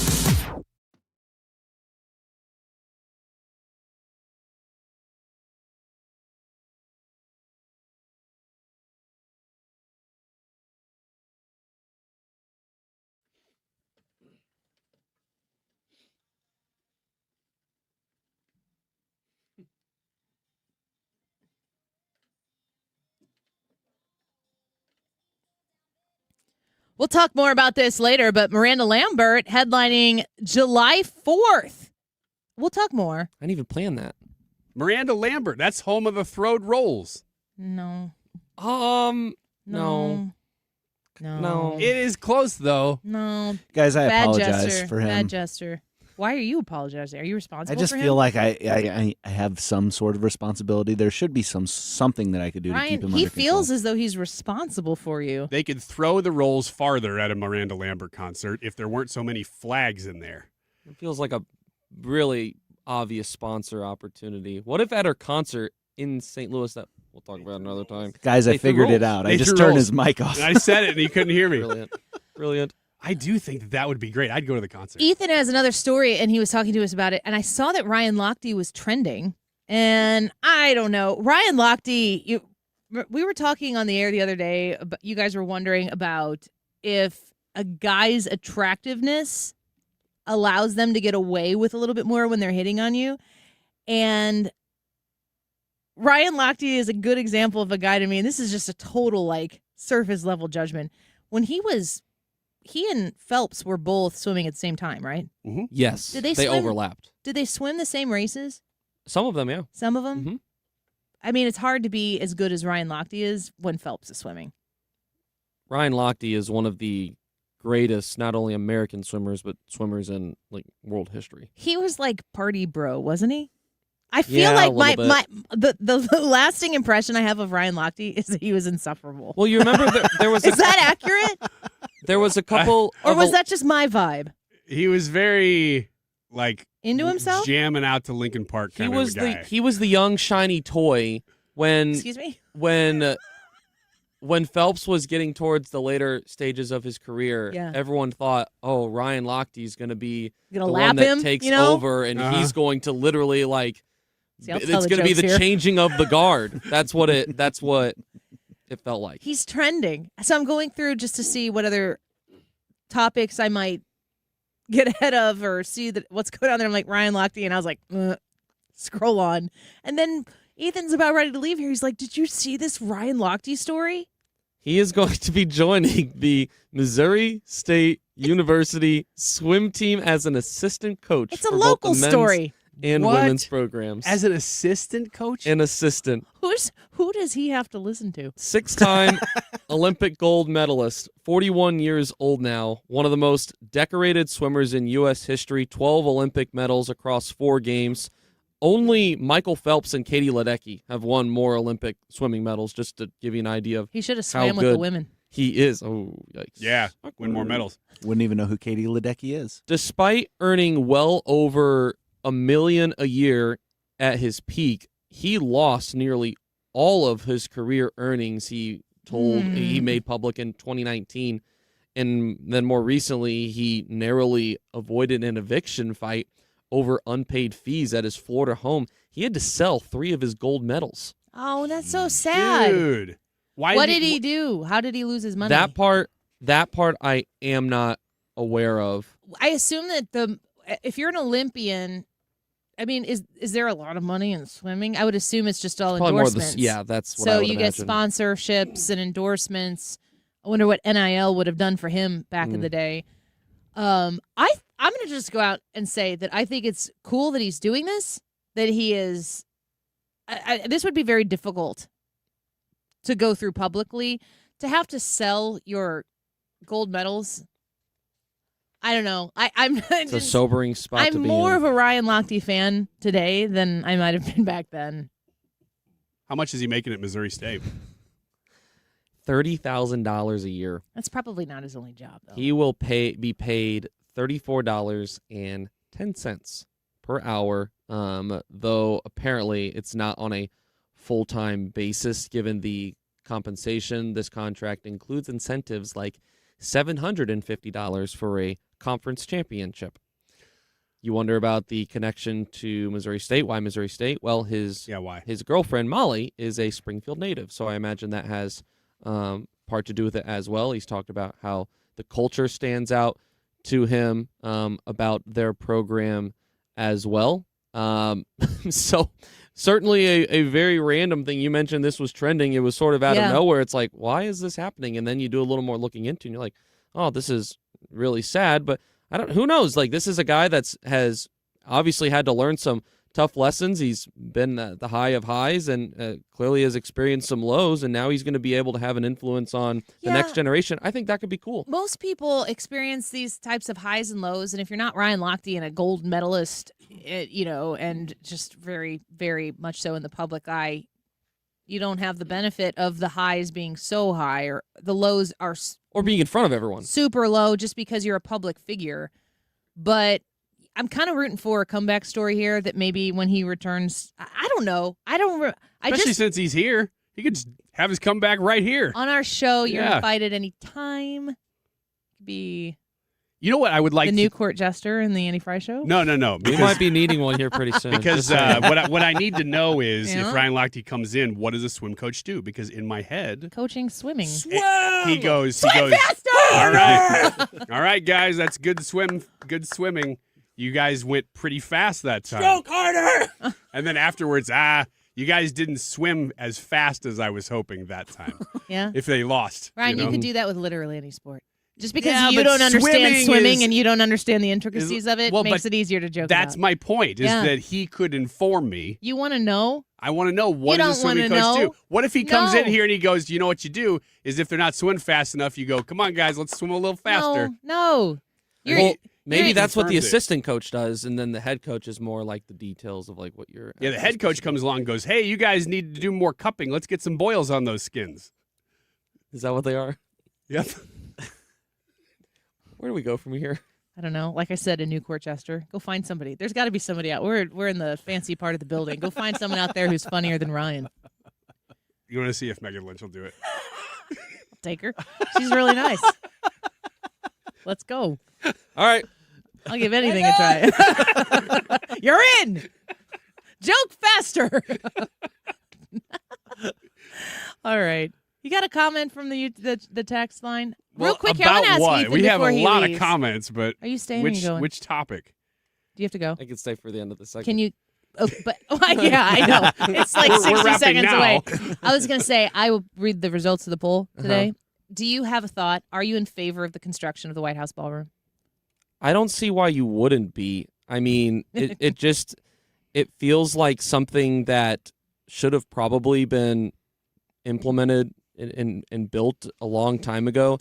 This very much so seems like one of those issues that if this was happening 15 years ago, 12 years ago, and Barack Obama is in office, or even George Bush, then maybe there would be minimal grumblings about it, but it wouldn't be to the extent that it is. It feels like just a classic Donald Trump's doing this, so we have to complain about it because we are so opposite of the aisle. It seems unnecessary. It feels like it's something that they're going to be able to get a lot of benefit out of for a long time. And the fact that all of it, or if not the large majority of it, is going to be private funding, I don't see why people would have such a huge issue with this. Other than the obvious that you already stated. Trump's doing. God forbid that our president has to stay within the White House and maintain safety. That's just a terrible idea. I don't know why anyone would think about that. Ripper comments, totally agree, Ethan. One text before we go to a break here, Ryan? Yeah, this one said, well, there's a couple here in a row. It says, yes, in the ballroom, it beats a porta potty. Eric says, hells yeah, to Trump's big, beautiful ballroom. And then I'm going to try to read this, I think, the way that they're trying to make the joke. It says, well, if Kamala was president, it'd be just like her pants. There'd be no ballroom. Yes, I totally support the ballroom. It's needed, and it's funded properly, says that same person. You could have picked one of those comments. Could have. That one was supposed to be a moment between the two of you. Yeah, maybe. Maybe. But here we are. It made me laugh, so it won. Go vote. YouTube, live chat poll. Are you in favor of the construction of the White House Ballroom? The results in Where's My Clock? 10 minutes from now-ish. We'll be right back. Don't go away.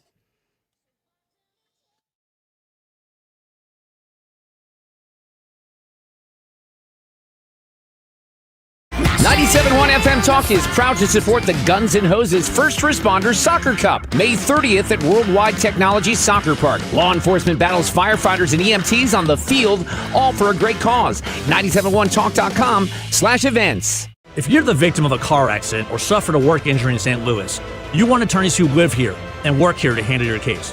You want someone who knows St. Louis and is about St. Louis. You want Kaufman Townsley. Call 314-777-7777. Data centers don't wait, and neither should your supply chain. From power and connectivity to racks and critical power, Graybar brings the products and the experience data centers need now. And with deep inventory and logistics expertise, we keep projects moving from first delivery to final install. With hundreds of locations and a nationwide delivery fleet, we help you bring facilities online, on time, and on budget.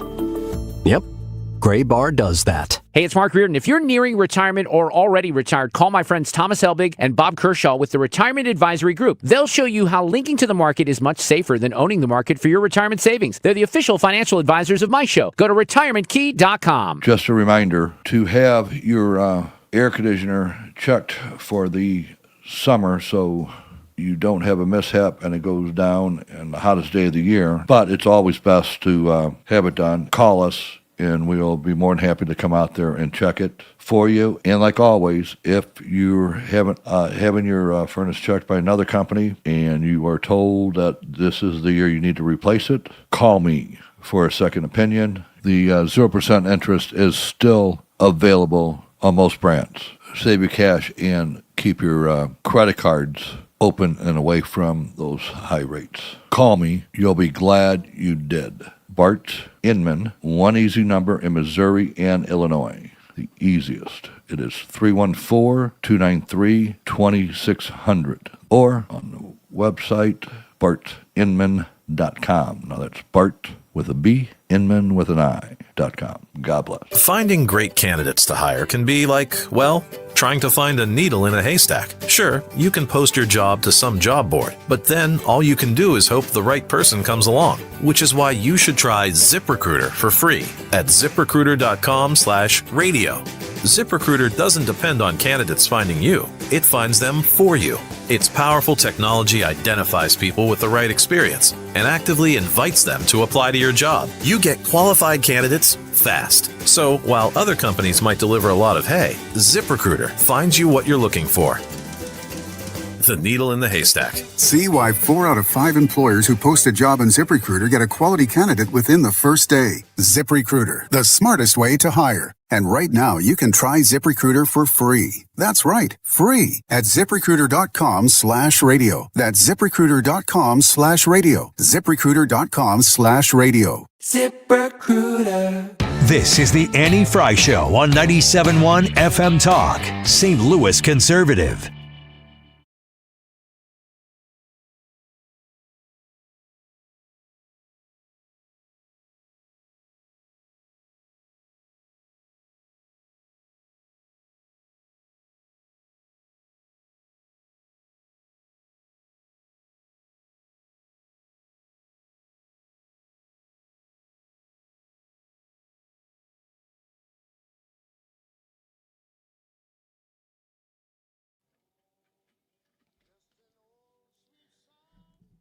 We almost named Molly Georgia because I love this song so much.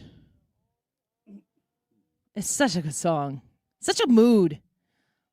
I guess they still make songs that are just full-on moods. Can you think of one? Yeah. Have you ever heard of Enya?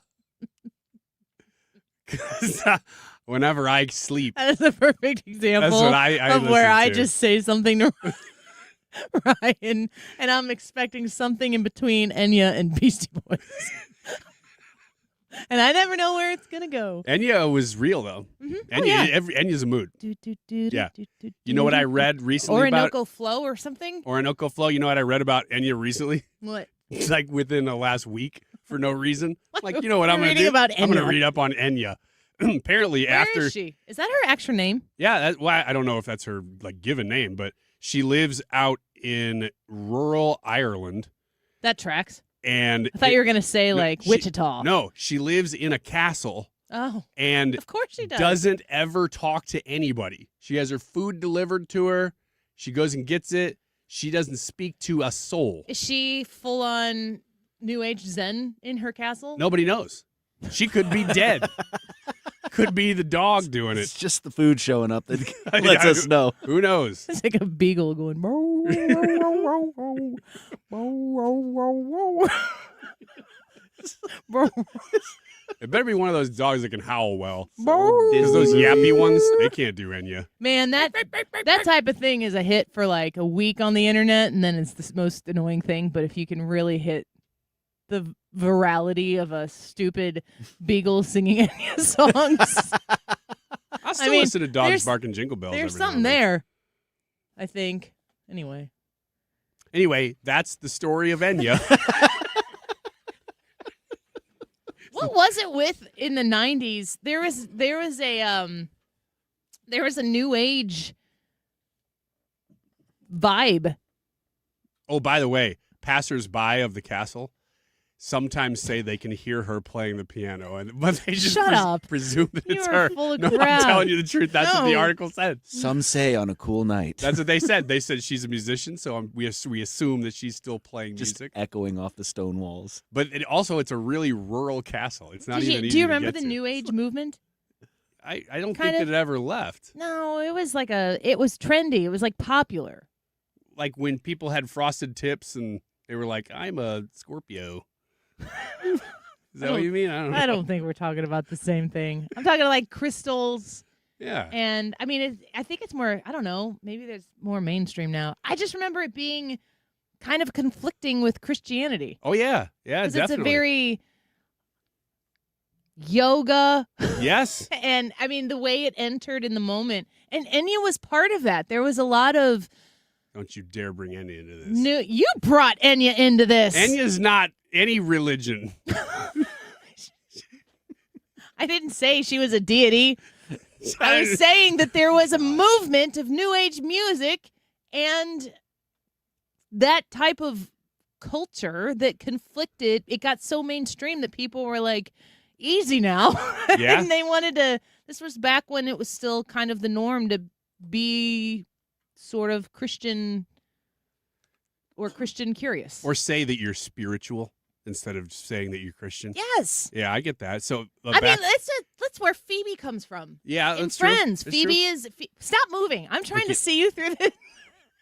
We look like little beboppers, and it's a small world that are dancing. We can't see each other, but if one of us would, Enya needs to do that song. I just don't think it would be any more zen. There's literally a slot where we could stop. I don't even want to look at you anymore. Where we could see each other through all of the everything in this ancillary it's studio that we're in. Just eyes. So I move to try to see him, and he moves to try to see me, and then we can't see each other in a different way. In 2006, it was the first time. So I have cystic fibrosis. It was the first time I ever been in the hospital, and I was here at Barnes Jewish, and they had somebody who was, I guess, a volunteer, who was New Age, and she would come in and quote pray for you. And they were like, "Do you want somebody to come in?" They didn't say what religion. They just said, "Do you want somebody to come in and pray for you?" And I'm like, "Sure." Yeah. And so they send in New Age lady, and she's like covered in hemp and whatever. Did it work? And she starts like You're here. doing stuff. She's like moving her hands over me and stuff. And I'm like, "What exactly are you doing here?" And she goes, "Well, I'm just Did making you go, sure you're." abracadabra? No, I said, and I just hopped up and down and tried to look her in the eyes. You're like, it's weird, right? In 15 years, I'm going to do this with my co-host on the radio. It's gonna be great content. She's like, "You're a prophet." So she's doing this stuff with her hands, and she's doing this, and I'm like, "What exactly are you doing, ma'am?" And she's like, "Oh, I'm making sure your chakras are in Oh balance." yeah. And I said, "What is that?" And she was like, "Well, the universe." Yeah. And I'm like, "What does that mean?" Get your devil. And then she was done. Like, that was as much as she could explain. You should have just been like, Jesus loves you. And I did. I said, "I'm a Christian. I don't really want to do that." And she's like, "Well, this is fine, though, along with Christianity." She was prepared for that angle. Yeah. And I was like, "I don't know, man. I need you to explain more how this works." And she just couldn't do it. Huh. Explain the chakras. She's like, Seems like if you'd like to have someone come pray over you, that there are maybe one or two follow-up questions. She was not prepared for any follow-up questions about her method. She just assumed that, Or just I'm like, which here, God? I've got these crystals that Which God we're going to pray to? must be working and healing you. And I'm like, well, I've got CF still, so ma'am, you can take that check to the wrong bank because it didn't cash. You want to do the poll results since you're here? You got them? Yeah, of course I got them. came back. I got them. did. I always got them. Brad, how do you feel about the ballroom? I think that it's a great idea. That's a great spot. We need a spot for formal events, and I think the only reason the left is mad at it is because it'll be a permanent reminder of Donald Trump's presidency. Yeah, it will. Ryan? I am not in favor of the ballroom because I have TDS. And Trump did it. Naturally. So it's bad. I'm in favor of it. I've always been favorite. I love it. Build it twice as big, which is what apparently he's doing. Ethan, results? 217 votes. Are you in favor of the construction of the White House Ballroom? 92% say yes, Okay. they are. So we're not conflicted here on the Annie Frey Show. I think this is probably along party lines. Reminder, the Annie Frey Show podcast on the Odyssey app, AUDACY. Download it. Let us keep you company. Thank you for keeping us company. On the podcast today, Eric Burlison, Deroy Murdock, Will Chamberlain, Mark Reardon, next. Time now for today's Spotlight on Money, sponsored by Ethos. The job search in 2026 can be a case of AI talking to AI, and it's leaving humans frustrated. Employers have to sift through AI-generated resumes. It's hard for employers to distinguish from, an AI-generated resume and authentic, real experience. Michelle Reisdorf of the Robert Half Company says your human qualities like networking will stand out. I'm Rob Hart. My dad passed away unexpectedly. Of course, it was awful in every way, but we are very grateful that he had life insurance. So even after he was gone, he was still able to provide for us. And that's why I have life insurance for my family. Ethos.com. They make it fast and easy to get covered. It's 100% online. You get a quote in seconds, and you can apply in minutes. You get covered the same day. Get your free quote at ethos.com/protect. That's ethos.com/protect. Paid spokesperson. Time spent on application may vary. Online We've been here 30 years, 30 Christmases in this house, and we have the traditions that most families have. That's Terry talking about her experience with Rhino Shield Ceramic.